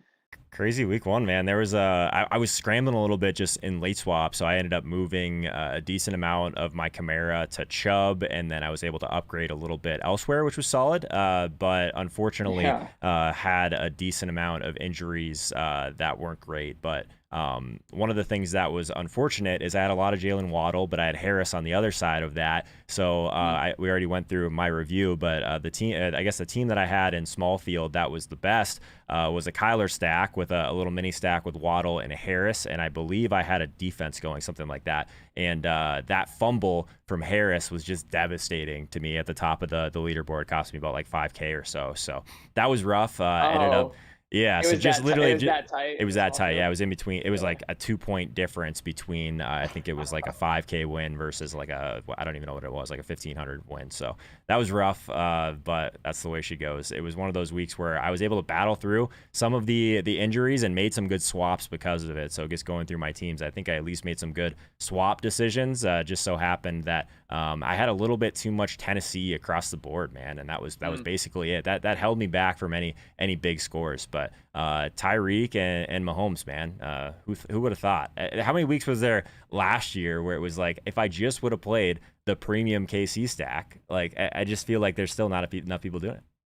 Yeah, look, so the Kansas City stuff they were obviously on my radar. It's hard to ignore that good of an implied team total in Kansas City in general, but I was really heavy on Russ and Lockett and Metcalf. And like Jalen and Tannehill, I had a Tannehill team in one of the sweeps. And Saturday night, I was just like, why am I not playing Patrick Mahomes at like with this implied team total? And it's week 1, and we think that Mike Davis is going to see all this goal line work, or we think that X is going to do Y, and that Marvin Jones is going to just be a total smash. And we don't know what these coaches are going to do, but what I do know is Andy Reid smashes. So it all of a sudden I was just like, all right, this just hit you. Yeah. So look, I clawed back, man. I had like maybe 40% Raheem Mostert across, because just like you, I played mostly smaller field. I don't play as small field as you. I play like 1,500 person entry or 5,000 person entry, 3 max stuff. Yeah. And I know you're playing a lot of like 500 and below. Sure. So I think it is a different contest selection and different roster construction, but our lineups are going to be the same, where we're always stacking. We're always looking for mini correlations. Like, dude, the amount of Raheem Mostert and TJ Hawkinson that I was trying to get in was just like, I want this correlation, right? Those types of things. And whatever, I'm tilting Raheem Mostert. We're past that. We're past that. I'm trying so hard not to tilt injuries, man. But when you feel like you made the right decision on Sunday morning to move a lot of shares that direction, like that's what sucks, right? Because I could have been sitting here, like I guess obviously doing shows, but I could have been sitting here just like hanging out, missed that news somehow, and I wasn't probably going to have a ton of them anyway. So like it would have been okay. But man, one thing I'll notice though, I guess I'll say is 2 years ago, breaking news on a Sunday morning, you won't see a guy like Mostert go to 25% plus ownership in some of these contests, man. But now, like, people are dialed in, man. Like, they were ready to pounce on news, and that's just one of those things. This game is so different now than it used to be.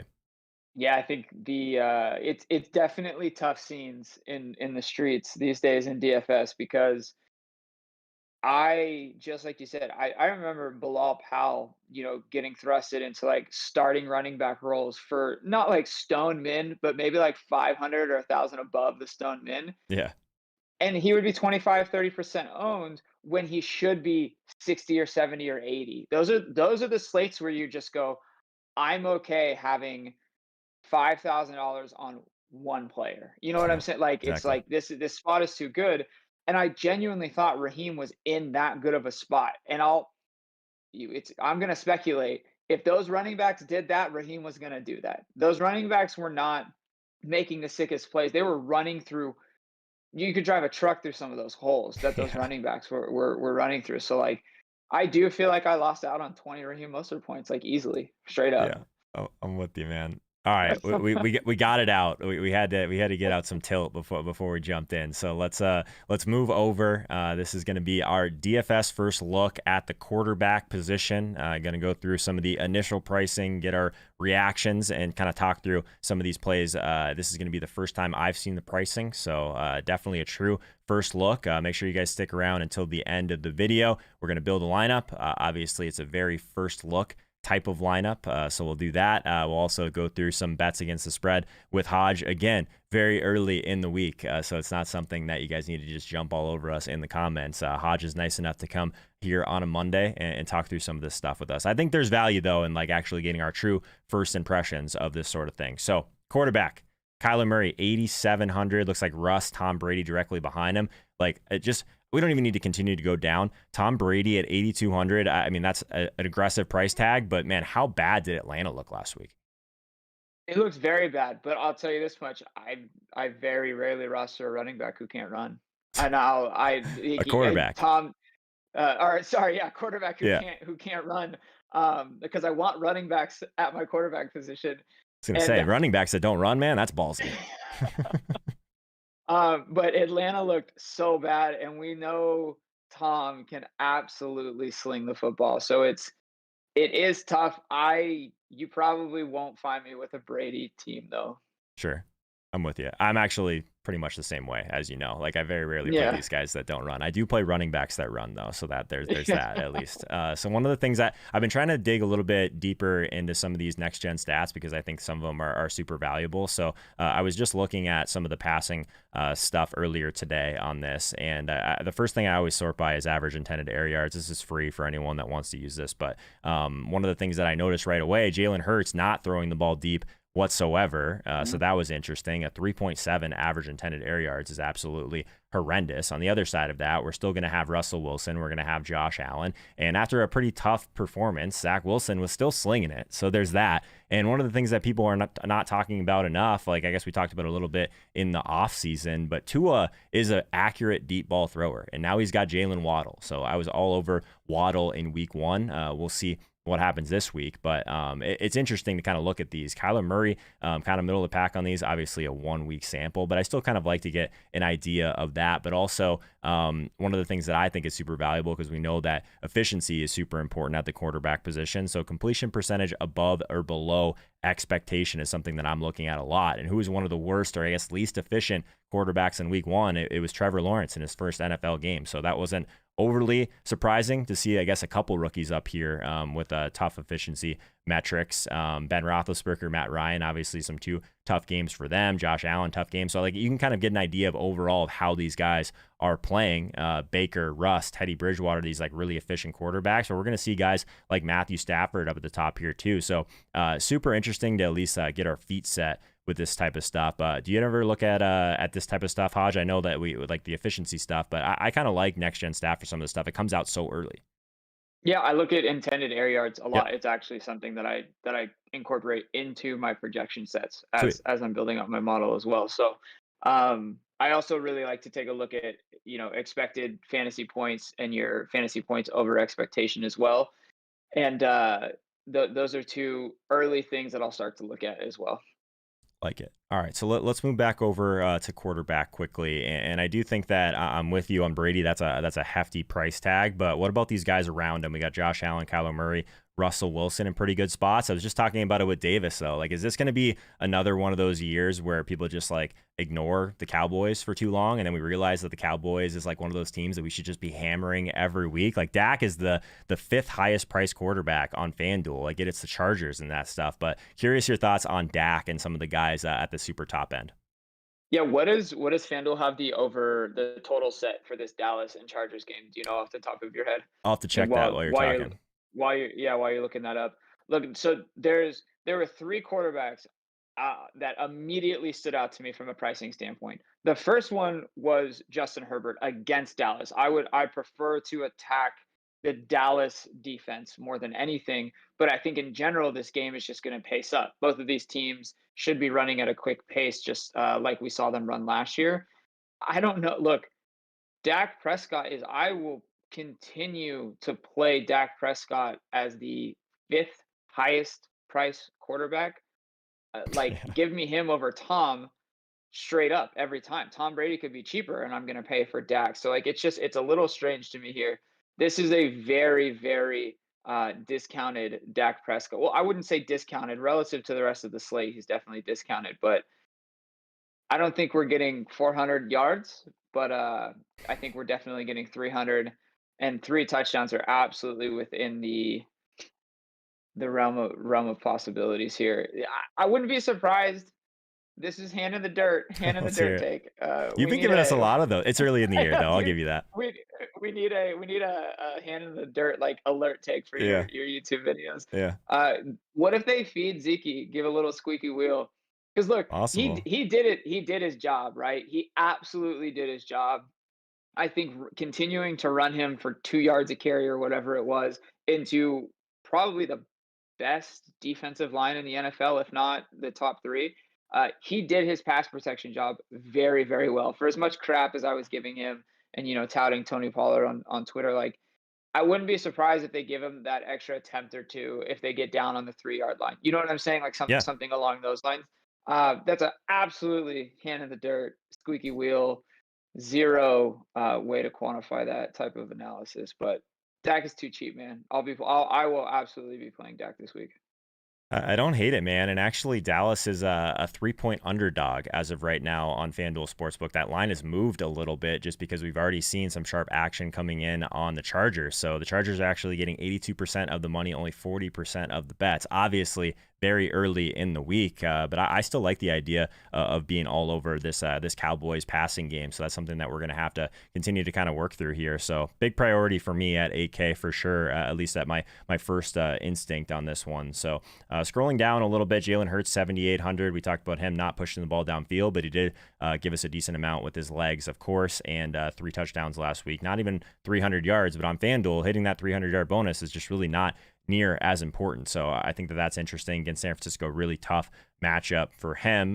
We were just basically all over this Arizona and Tennessee game. Kirk Cousins against Arizona this week, but same kind of thing, man. I rarely play these guys like Kirk Cousins, so 7,400 probably going to be a little bit too expensive for me.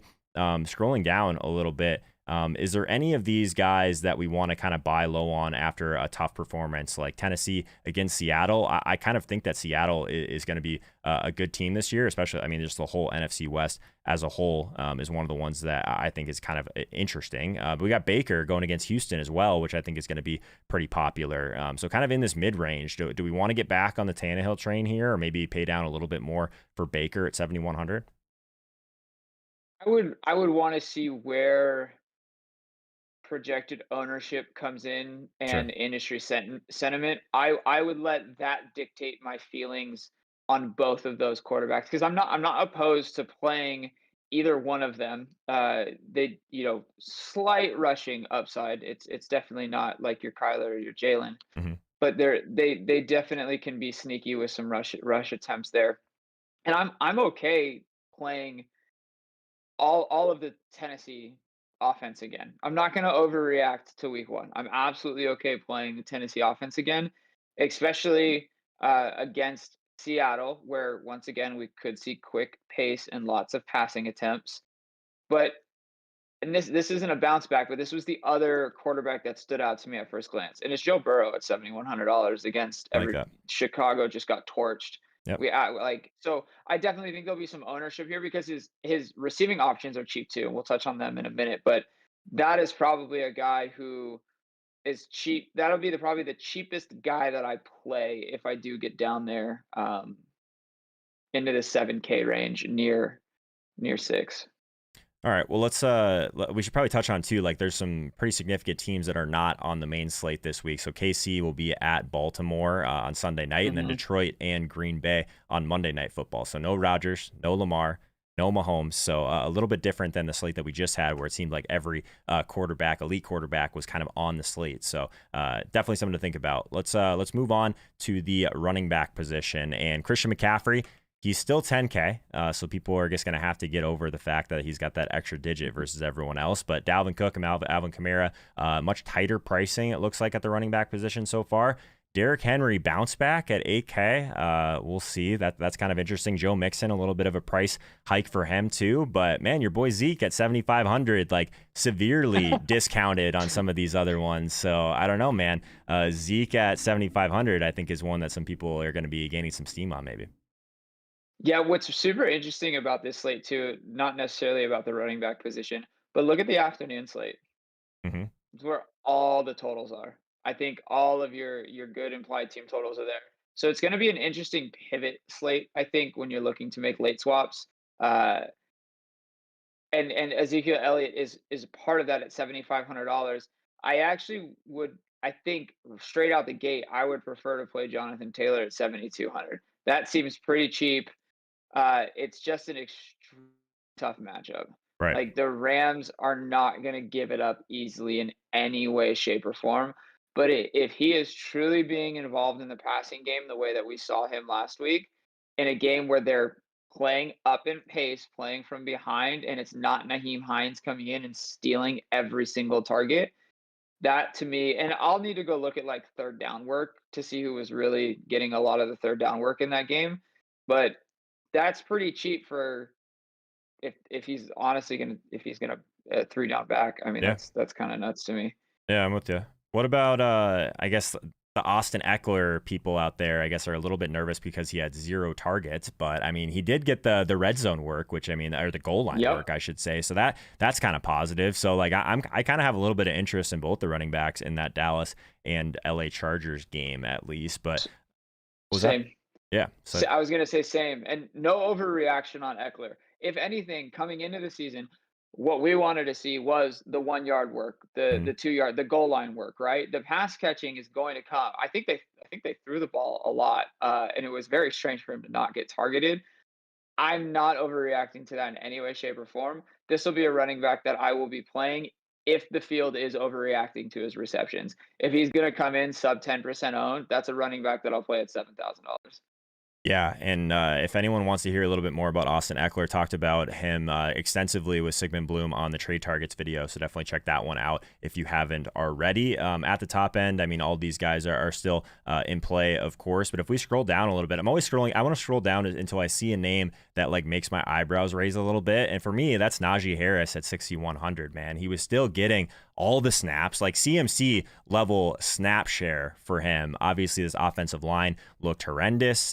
His yards per carry was definitely leaving a lot to be desired. But man, like last week, 5.4 points on FanDuel. He's only 13% owned in the Sunday Million, but he still got a decent amount of runs. So I wouldn't mind buying the dip against the Raiders. I don't know, man. I still think that Pittsburgh at home gets back on track here, and Najee's just going to be too cheap at 6,100 for me to ignore. Thoughts? Yeah, I think you're getting an every down back, and this is what I wrote up in week 1. Was I thought that he was a great under the radar every down back, gonna get the goal line work, will be involved in the passing game, and it really didn't pan out for him. I do think that Vegas is probably a decent matchup too. We have them at a 1.5 opponent plus minus, so they're giving up a little bit to the running back as well. And we'll see how that looks tonight, or I guess if this is coming out on Tuesday, we'll see how that looked last night against some of these Baltimore running backs running against Vegas as well. Yeah. I think that's kind of at least one that stood out to me right away. So we'll see what happens with me and Mostert. If people want to go right back to that with the San Francisco running backs, we'll see. I'm still just scrolling down to see if anything else kind of stands out. So yeah, potentially a Trey Sermon at 5,500. James Robinson's price didn't really move, but it wasn't that surprising. Probably one of the easier fades last week in tournaments was James Robinson with this new regime. Like basically, we knew that he wasn't going to be used the same exact way, right? Because it was kind of absurd how they were using him last year, and they did everything they could to not play this guy like that, right? They go out and spend a high draft pick to get ETN. So I don't know, man. The James Robinson thing seemed kind of bad even at his price. Did you end up playing Robinson much last week? It was kind of hard to get away from in some builds, but I ended up with like basically none. Yeah, I played him in your listener league. Oh, there you go. Tough scene, man. Tough scene. But I did not own him in any of my other contests. Okay, fair enough. I ended up moving because of Raheem Mostert. I ended up moving away. It was just I think bad process, good results for sure. Sure. All right. So any other running backs you want to talk about? That's like one of the easier positions to kind of skim over quickly because it's more of an ownership thing. I want to see where that goes. Like we know the guys that are going to be getting the volume, and we just kind of have to piece it together later on in the week. But always nice to see the prices. Anything else at running back though? Did I miss Damian Harris's price? Oh, 6,200 right there against Najee. Still pretty cheap. Yeah, it's still pretty cheap on FanDuel where half point PPR, so the full reception is not nearly as important, and the goal line work is as important. He got fed. He had like 23 touches or something. Yep. So it's he just didn't find the box, but he still had a good game. And if the Jets are going to give it up, running wise, then I actually think 6,200 is a very palatable price point for what looks to be a true workhorse back. It's a really good one. So let's move on to wide receiver. And before I even look at the pricing, I want to take a look and take a peek, I guess, at the team's share of air yards. And this is something that I'm looking at each and every week. But the thing that is absolutely crazy, Tyreek Hill, 73% of his market share of air yards on Kansas City. That is so absurd. But Devonta Smith not far behind him. So definitely bullish on him going forward if Hurts decides to kind of air it out a little bit more. You'll see a lot of these names still popping in here. Tyler Lockett, Calvin Ridley, Jamar Chase. I guess that was like probably the easiest contrarian pick to make that I didn't make much of. I think I had one share of Chase on a smaller slate, so I can't really victory lap that too much. But man, everyone just absolutely trashing this guy going into week one after a tough preseason. He hasn't played football in over a year. Man, he's just too talented. Who's going to make him feel good? It's going to be Joe Burrow. Made him feel good in college, right? So nice to see him get some of those deep targets. A couple other names in here. MVS still getting some of that deep work, but didn't have a crazy game by any means. But yeah, interesting. So I think that's one of the ones that I always want to look at this first to see kind of where some of the deeper targets are going. Does any of these names stand out to you? We got Tyreek, Devonta, Debo, Lockett. So a lot of the familiar faces. What was Mike Williams' market share of air yards? Let's see. I'm just gonna do a quick search here because I know he's cheap, and we 30%. Obviously like that matchup. It's not bad, 30%. So I mean, he's still in the range of guys like Antonio Brown, Deontay Johnson, Cooper Kupp. Diggs was actually a little bit lower than he probably should have been too. So yeah, that's actually not a terrible number. This Tyreek number is just so insane at the top end that it makes it look a little different for some of these other guys. But yeah. We got the 99.9% ceiling outcome from Tyreek. I mean, you just. Yeah. All right. So let's take a peek at pricing. 85. Obviously, no Tyreek on the main slate. So 8,500 for DeAndre Hopkins. Kind of a drop off here though, because like I said, there's no Devontae Adams, there's no Tyreek Hill on the main slate. So both of those guys right off the top are out. But we do have these Dallas guys that are jumping back in here. We have Amari Cooper at 7,800. They're gonna make us scroll a little bit here for CD Lamb. Wow. Yeah. CD Lamb 6,800. Yeah. Dude. What is that all about? Market share of targets too. I don't understand this. I don't understand these prices for this.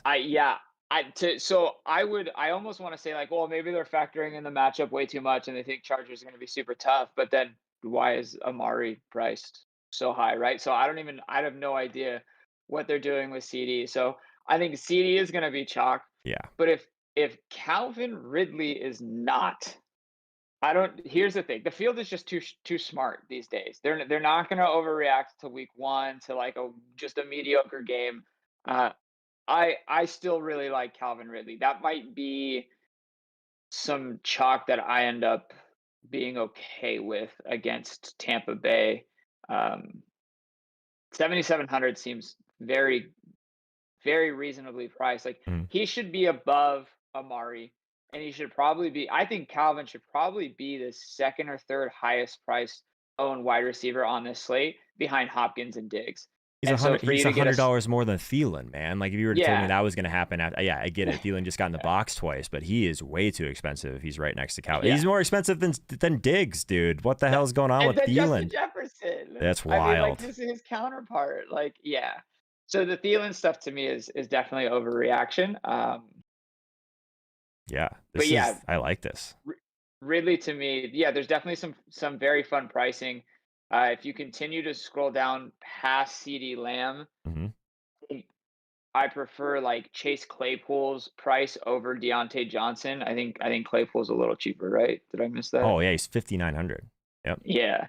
There's some very, very palatable wide receivers, Hmm. or some very, very good wide receivers at very palatable price points. Mike Williams being one of them. I don't want to scroll too far. I don't want to skip ahead, but like, Yeah. uh, talk to me about Bobby Trees here at $6,500. Man, Robert Woods. yeah, I don't know. Like I'm a little bit nervous that he like wasn't getting some of the deeper targets, man. Like it was kind of frustrating. I think I had two of my three main teams on the single game were Robert Woods captain, so that wasn't ideal for Joe. Basically, like I said, I think I lost 3 to 4%, so it was basically a break-even week. But I had some really good slates. I just pissed a lot of it away with Robert Woods captain teams, so that wasn't great. So yeah, maybe I've got weird biases here. 6,500. That's one that I'm probably gonna stay away from. Right, but that's where I just go like, isn't that what we want? So we should want to use him. Yeah. If your gut reaction, if the field's gut reaction, if every content provider out there is like Cooper Cup deep It's true. targets, Cooper Cup this, Cooper Cup that, it's like, well, we know what Robert Woods' typical profile is, and it's not like he wasn't targeted. He just didn't have a massive game. So I don't know. To me, that feels like an okay bounce back spot at a price point that I think is going to get overlooked. People are going to be like, okay, yeah, give me CD or Calvin or whatever, and then I'm going to scroll all the way down here to, oh, check this out: DJ Shark, T Hmm. Higgins, Chase Claypool, Mike Williams, right? So that I think that tier might get overlooked just a little bit. It's possible. That's a really good point. And the kind of the same reason that people are all gonna scroll down and be like, "Oh my God, CeeDee Lamb 6,800." That's gonna Right. probably depress Amari's ownership too. So I'm gonna have to play Amari this Yep. week. That's unfortunate. Gonna But have to. yeah, so that's annoying. Yeah, we're gonna have to wear this Adam Thielen 7,600 price tag against Arizona, aren't we? Yeah, that's rough. Okay, so one of the games that kind of stood out to me right away, obviously looking at Diggs' price at 7,500 against Miami, but you know who we have now for Miami to play, right? Not Jalen Waddle, but we have Will Fuller back now, and he's super cheap. Yes. So that's Yes, kind he of is. interesting. He's 5,700. So I kind of like the idea of going to Will Fuller right out of the gates after him kind of coming back from the suspension. So thoughts on him at 5,700, and then Callaway is still super cheap too. So are people going to just jump right off of Callaway? Callaway is 5,700. There's a lot of guys in this mid 5K range. So we're going to have some salary to work with, I think, this week. Yeah, I still think Mike Williams is without a doubt my favorite wide receiver in that price range. Mm-hmm. But I really do like your point on Fuller of he's not coming back from a hamstring or an ankle or anything like that. He just is coming back from a suspension. He's been getting his reps. He's in practice, so maybe he's not quote unquote football ready. Damn, another hand in the dirt take. But I do like that at $5,700 for sure.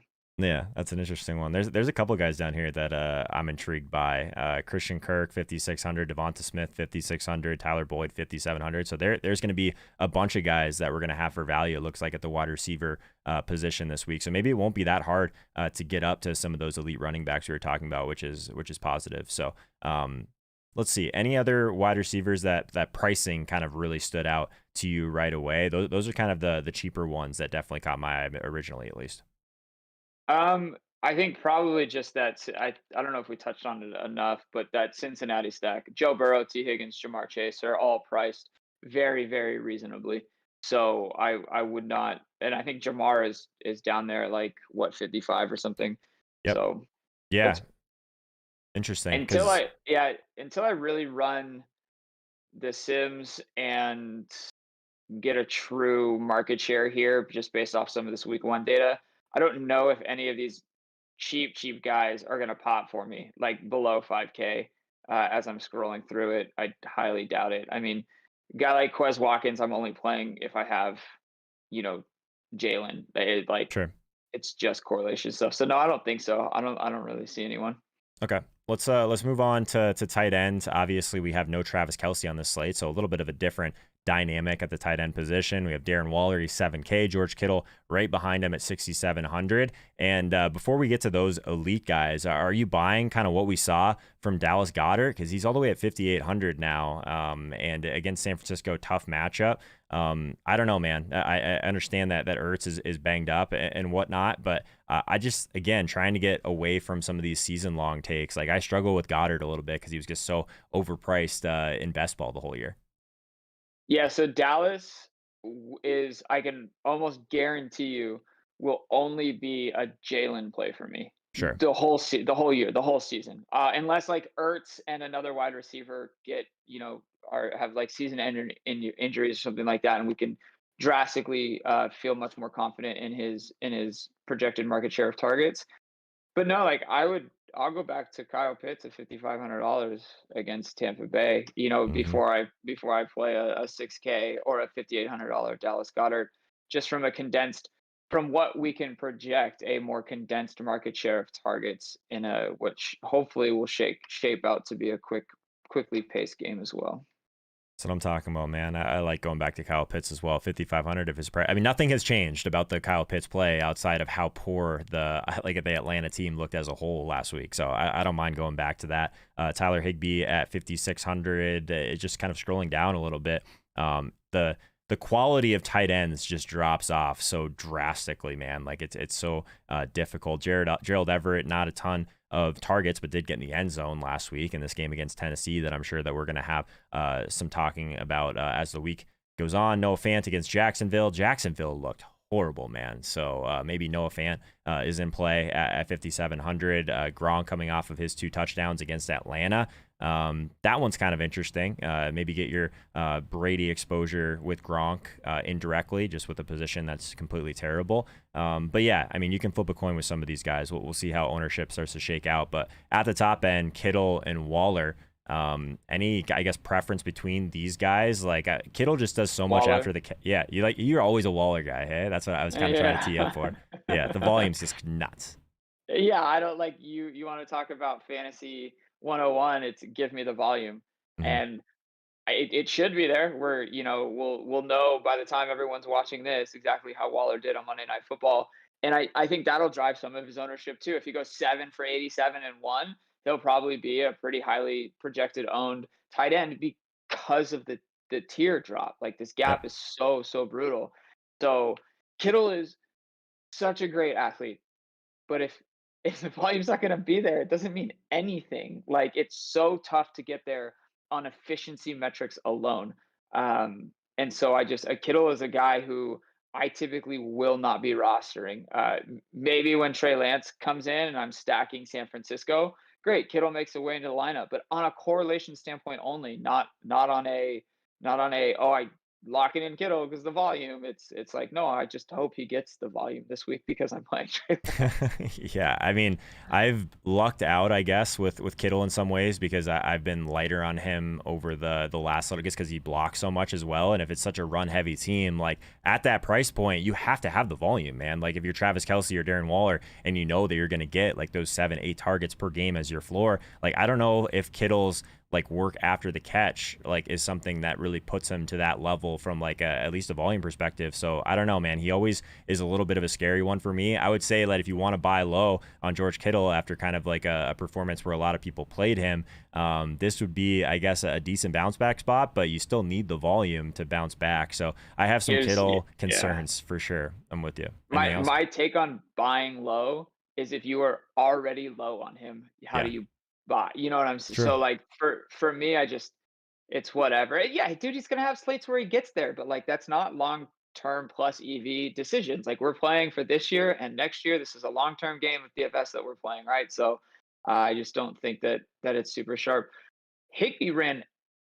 I actually need to see how many routes Higby ran, but he was on the field the whole game Sunday Mhm. Night Football. So I would be curious. I think routes ran is one of the more important stats for tight end. Even if their targets are a little bit low, if they're running a lot of routes, then the opportunity could at least come to fruition. Is probably the best way of explaining that. Yeah, I like the Higby call it all a lot. Let's build a lineup, Hodge, and then we'll get a couple of bets against the spread from you and get you out of here. So right off the hop here, we know at least that we're going to have some salary for some of these running backs. So I'll let you start us off here if you want to kind of build together like a shell like we did last week. But I want you to have the first pick. All right, cool. Austin Eckler. Austin Eckler. All right. We're already attacking this game. I like it. Good stuff. Good stuff. I'll take the easy way out then and go CD Lamb. Perfect. At 6,800. Woof. Yeah, it's ridiculous.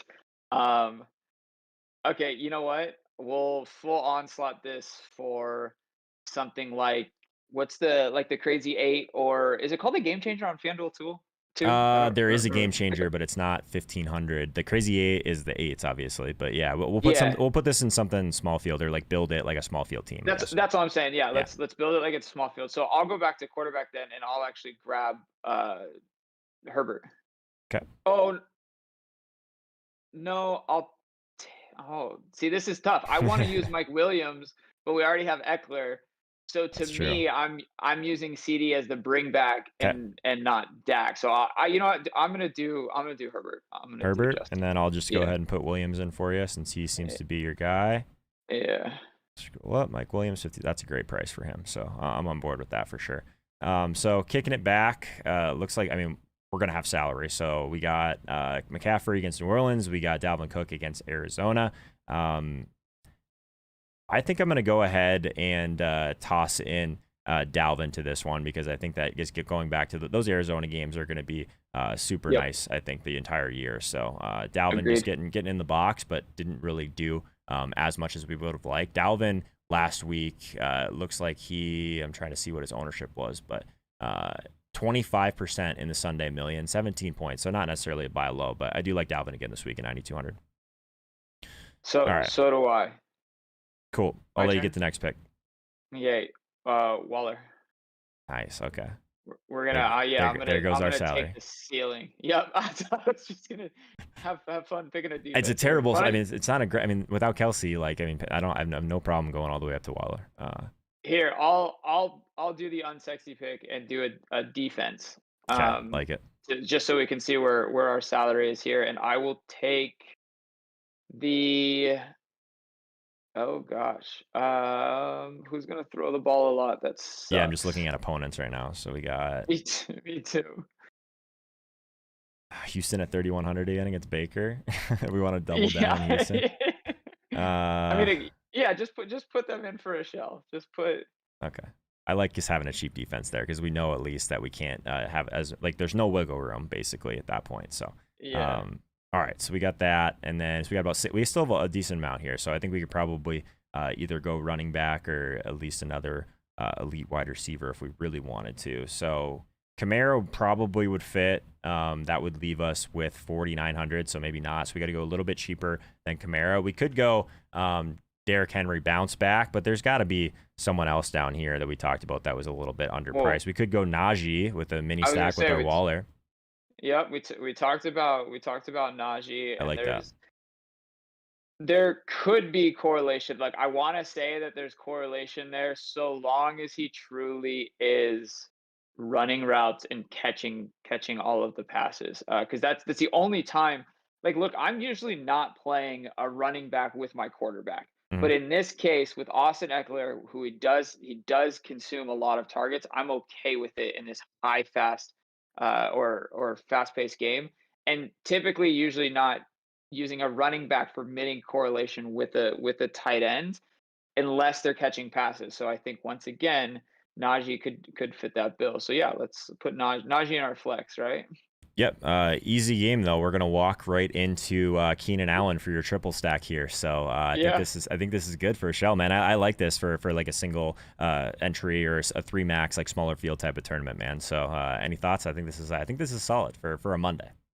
Yeah, this is a full onslaught. I think there's an easy pivot off of Keenan to like Stephon or Justin Jefferson. So it makes it real easy for people who want to maybe build it a little bit differently and don't want to do the full onslaught. I like it. I like it. All right. So let's get at least one bet against the spread from you, Hodge. The one that we were talking about earlier is going to be Kansas City against Baltimore. FanDuel Sportsbook currently has this as a -3 favor in favor of Kansas City. So what's interesting is there's already been a little bit of sharp money coming in on Kansas City, but where are you at on this one?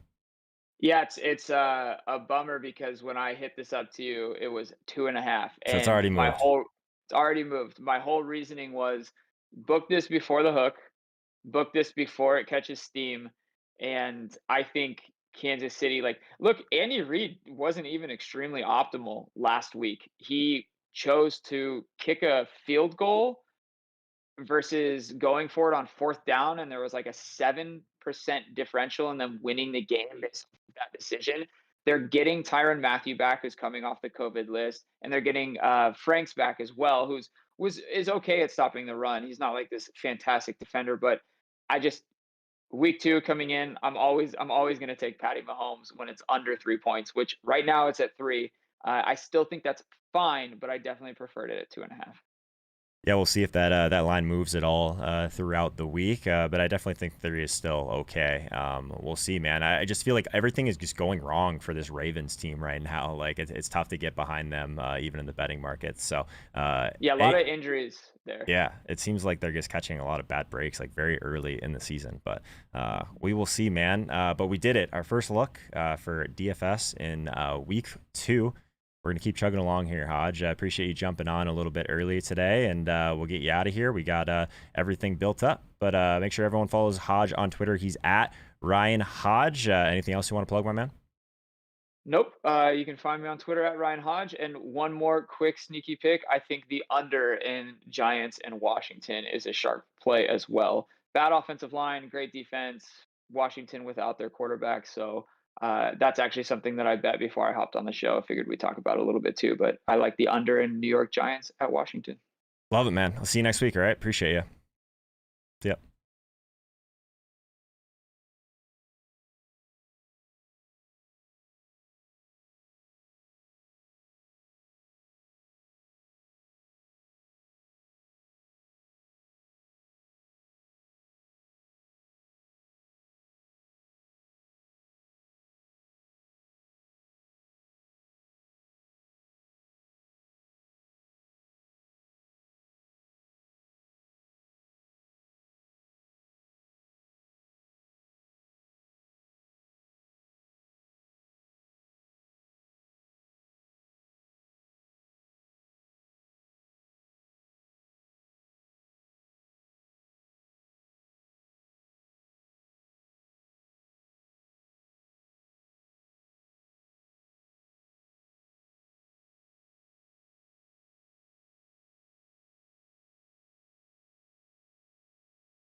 All right, welcome back, everybody. We are going to be doing this drawing now to make sure that everyone that responded and was playing in the Listener League was actually going to get access to some of these pristine auction items. What's pretty cool is we'll be able to do a lot of these unboxings this year, but this week the box didn't quite make it in time for the stream, so I'm either going to hold that back one more week, or I'll do it off stream and get you guys ready for it from that perspective. So gonna make sure I get this in the wheel here, and we'll be in good shape.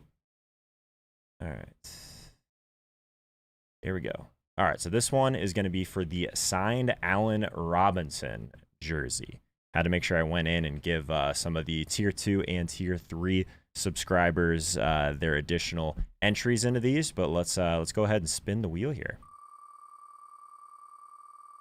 Allen Robinson. Oh wow, that was close. B Frost, BR Frost. I think I know who that is. Allen Robinson jersey. Make sure you hit me up after this in Discord. We'll get that sent out to you, my man. So that was probably one of my favorite ones. Outside of the Tyreek Hill one, which is going to go to the winner of the Listener League from last week, the Allen Robinson one, I think, is absolute fire. Chris Hinshaw, wanted to see if you saw the trade. Yeah, let me see. I did see that super chat. Thank you, man. Trade Cup for McLaurin. Yes, I would do that. I'm a big Terry McLaurin guy. So thank you so much, Kevin, for that super chat. And appreciate you, Chris. Thanks for reminding me about that one, my man.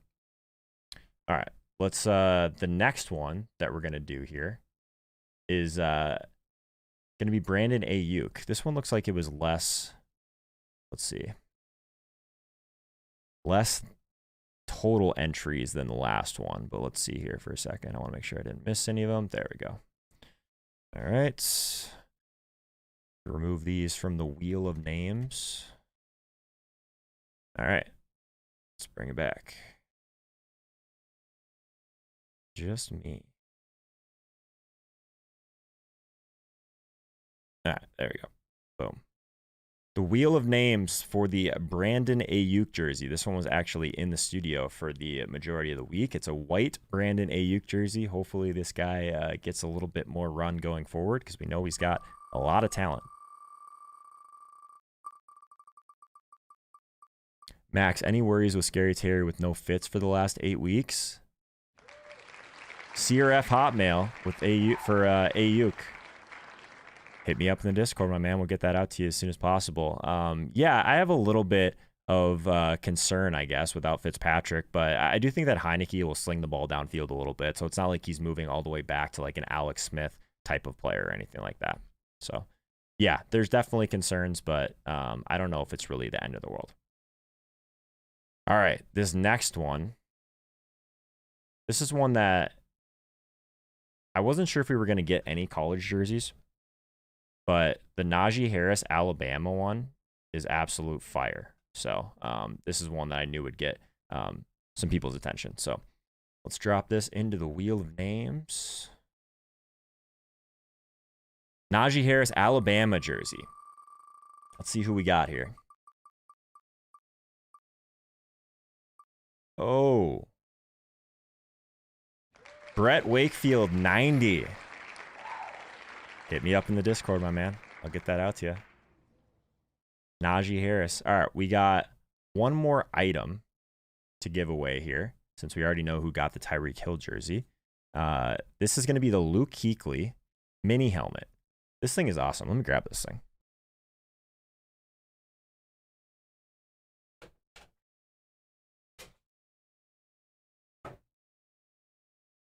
We got the matte black Kuechly. This thing is sweet. I honestly wasn't sure if I wanted to put any mini helmets in my background, but I think I'm gonna have to. These things are awesome. All right. Let's see what we got here. Make sure I'm copying the right list over, and all right. Luke Kuechly mini helmet. Who's it gonna be? It's always the worst when it goes right over your name, barely. Gray Don Eagle 86 at Gmail. The new owner of the Luke Kuechly mini helmet. I'll keep this safe for you, my man. Those are fun. We're going to get to do a lot of those as we're going. Hopefully every week. If they're going to send me a mystery box and it's going to be late, they got to send me more than one at once, right? Come on. Carlos, thank you for your sub, my man. That reminds me, I haven't shouted out anyone, any of the new subs yet. So let's make sure we remedy that right now. Carlos, thank you for subscribing to the channel. Appreciate it, my man. Thanks again to Kevin for that super chat. Comment Wars, Era, Trey Dolto, T-Dor Spencer. Appreciate you guys subscribing to the channel, my man. If you guys are still sticking around, toss a like on this video. Definitely consider subscribing. Going to do a lot more of these giveaways going forward. But all we have left on the docket today, guys, is to go through a little bit of a Monday Night Football breakdown. So there's a lot of stuff that we're going to get to talk about here. I want to make sure that I'm going through and grabbing that. There we go. Got a lot of stuff open from these drawings, though. So let's see. We got the Sunday Million up. Boom. All right. Cool. All right. I am going to do a quick check here on something. I want to make sure I update any and all projections here so that we're in good shape. So just bear with me for 2 seconds. All right. Baltimore and Las Vegas Raiders. Yeah, congrats to the winners, guys. No doubt. All right. That, boom. All right.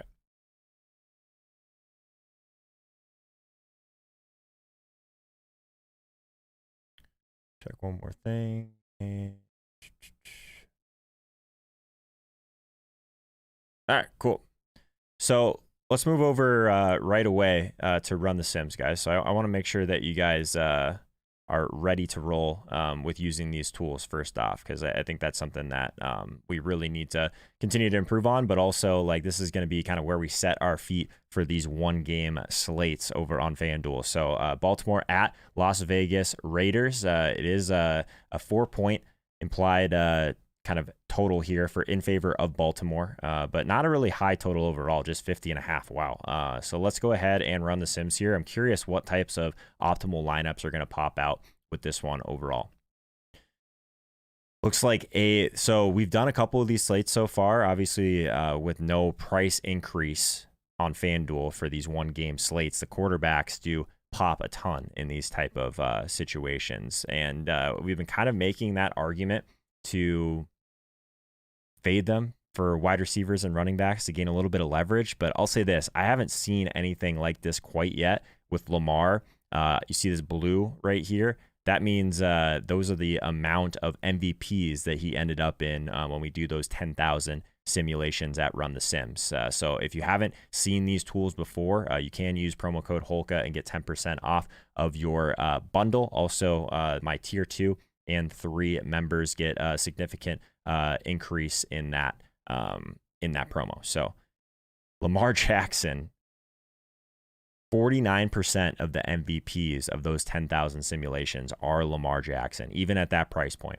So definitely think he's kind of like a no-brainer in terms of like being the best play on the slate. So as we kind of do want to get different, I don't want to box myself into saying that I would never play a quarterback in the MVP, because quite clearly, I mean, there's really not a lot of projection that must be even close to Lamar if he's going to be in that many of the overall MVP slots. So let's talk about the other quarterback for a second. So Derek Carr, definitely one of those guys that is going to have a higher projection than most on this slate, just by the nature of the position. But I think that he's just going to be someone that I want to try and pair with thoughtfully with correlation. He's not someone that I want to have either with like single stacks, because if he's not going to be able to get there with the rushing ability like Lamar is, definitely want to skew heavier towards the Baltimore side of things when it comes to that.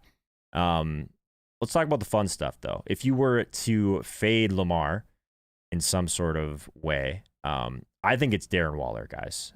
We were just talking about him with Hodge. 5.86% of the MVPs are with Darren Waller. Not a high number, but guys, he's in over 32% of the optimal lineup. So if we even just look at these custom lineups, we're still going to see a ton of Darren Waller in these teams. So I always want to kind of see this top lineup of 10,000 simulations, 53 of them are Lamar, Marquise, Tyson Williams, Bryan Edwards, Derek Carr. I like these 3-2 stacks on FanDuel a lot. I'm not really big on the 4-1s. I think that like trying to get at least two guys from the other side is usually the way to go. And this is one where you could play both quarterbacks and play a little bit of value. So if you were not going to go the Darren Waller route, one of the best ways to get access to this other side of the game, at least the Raiders side of the game, is to go with Bryan Edwards, because I think he's going to give a decent amount of leverage overall. I think that he's probably in kind of that same range as Renfrow in terms of like his overall projection. So I like the leverage that you can get with Bryan Edwards. He's someone that I'm interested in for sure. It's crazy. This is such a weird slate, having two kind of more elite tight end options, right? So we could go Darren Waller, like I mentioned. We could go Mark Andrews as well.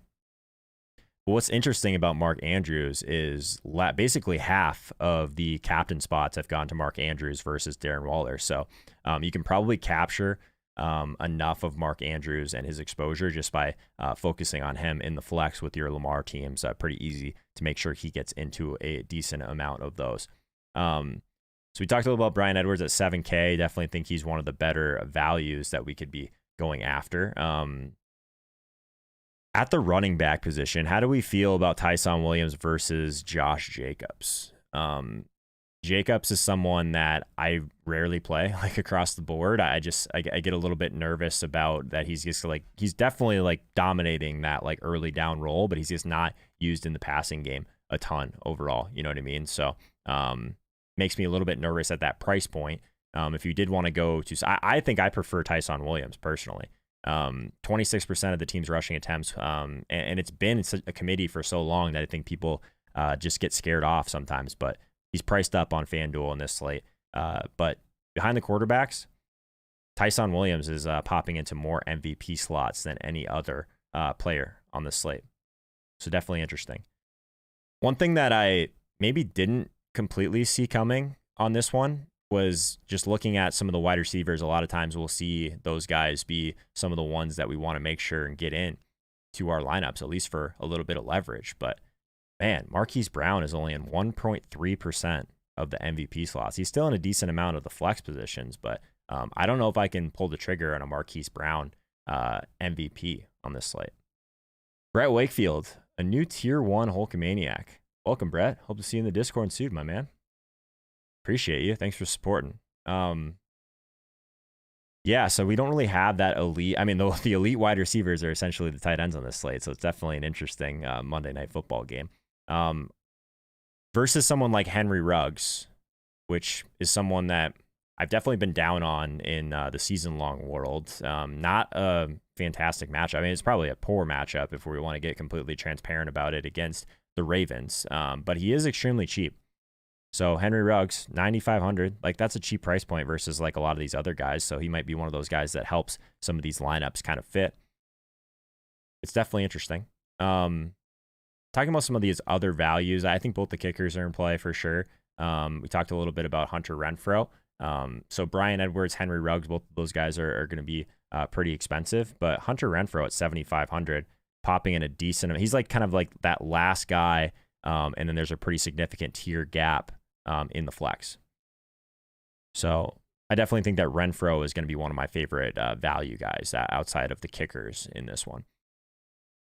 A couple guys that could just basically go under-owned, definitely. But I mean, just if you're trying to get a little bit more leverage on one of these in these like large field tournaments, what about Devin Duvernay at 7K? He's still someone that's popping in a couple of these flex positions. Over 11% of these 10,000 simulations did produce a Duvernay in there. So that's kind of interesting. I like him as a dart throw. A couple other people on the GPP sides of things. Tylan Wallace, Josh Oliver. I think those guys are at least interesting, but I think I prefer the kickers on FanDuel versus some of those super thin plays down here. But let's go ahead and build a lineup. Let's see like what it looks like if we move into like a Lamar-centric captain. because I haven't built a ton of these yet. So if we're going Lamar, definitely think that I want to pair him with Mark Andrews. There's still a decent amount of salary remaining here, but let's grab at least one of the values here. Let's take a peek at what some of these ones look like at the top. We mentioned this Bryan Edwards one. I do like that, but I wouldn't want to play something that is spending the entire cap probably. That's my only concern with that one. This is an interesting team though, Lamar and Sammy Watkins basically. So if you're really bullish on Lamar, maybe just grabbing Bryan Edwards and Waller together with Derek Carr on the other side of that. I think that's kind of interesting. It's an interesting construction at least. Let's see if anything else pops if we were to do that. If we were to fade Mark Andrews, try and get a little bit of leverage on the field with that. So let's just say we play Carr, we play Waller. Let's put in Hunter Renfrow for some salary relief. That gives us 8,500. We could go Sammy Watkins in there. Interesting. Very interesting. I don't mind that. So you're going to so say Mark Andrews gets there on yardage, doesn't get the touchdowns. Lamar ends up running in one or two, and then Sammy Watkins just happens to catch one. I kind of like the idea of with a very heavily running quarterback, not putting all of my eggs into that basket. So this is one of those situations where I think actually weighting the other side of it with three players makes a decent amount of sense. So Carr, Waller, Renfrow, Sammy Watkins, and Lamar Jackson. I think it's kind of interesting. Yeah, I think it's kind of interesting. Any other questions, guys? I want to wrap up with just some Q&A based on just this Monday Night Football slate, and then we'll get out of here. Already been live for about almost 3 hours now, so appreciate you guys being with us, and we'll get these segments up as quickly as we can. Obviously, the mystery box will probably be this week. It just might not be on stream. Let me ask you guys, would you guys rather I do the mystery boxes live, or is it weird for me to do it not live? I don't know. I'm kind of going back and forth on it. I could always just wait until next week, too. It's not the end of the world. Would you all trade AB to get Najee Harris? I would, yes. Buying low on Najee. I agree with Mr. Ed on that one. No doubt. So one of the things that I wanted to mention to you guys too is that, yes, the segments are going to go up individually on the YouTube channel. The best way to, I guess, watch the VOD of the entire stream is for our tier 2 and tier 3 members, but also the podcast is free and that'll be up tomorrow morning first thing. That'll have all the segments on it regardless. So that's the best way to kind of get into it if you aren't wanting to wait for all the segments to go up individually. Worm says we should do it live. All right, so maybe we won't do a mystery box this week. Could do it Thursday. Thursday's just so jam-packed with a lot of stuff. Could do it Thursday. We'll see. All right, guys, I'm going to go ahead and wrap. Best of luck to everyone in Monday Night Football, and I will see you guys live on Thursday at 2 p.m. Eastern Time, obviously Sunday mornings at 9 a.m. Good show today. We covered a lot, and I'll see you guys soon.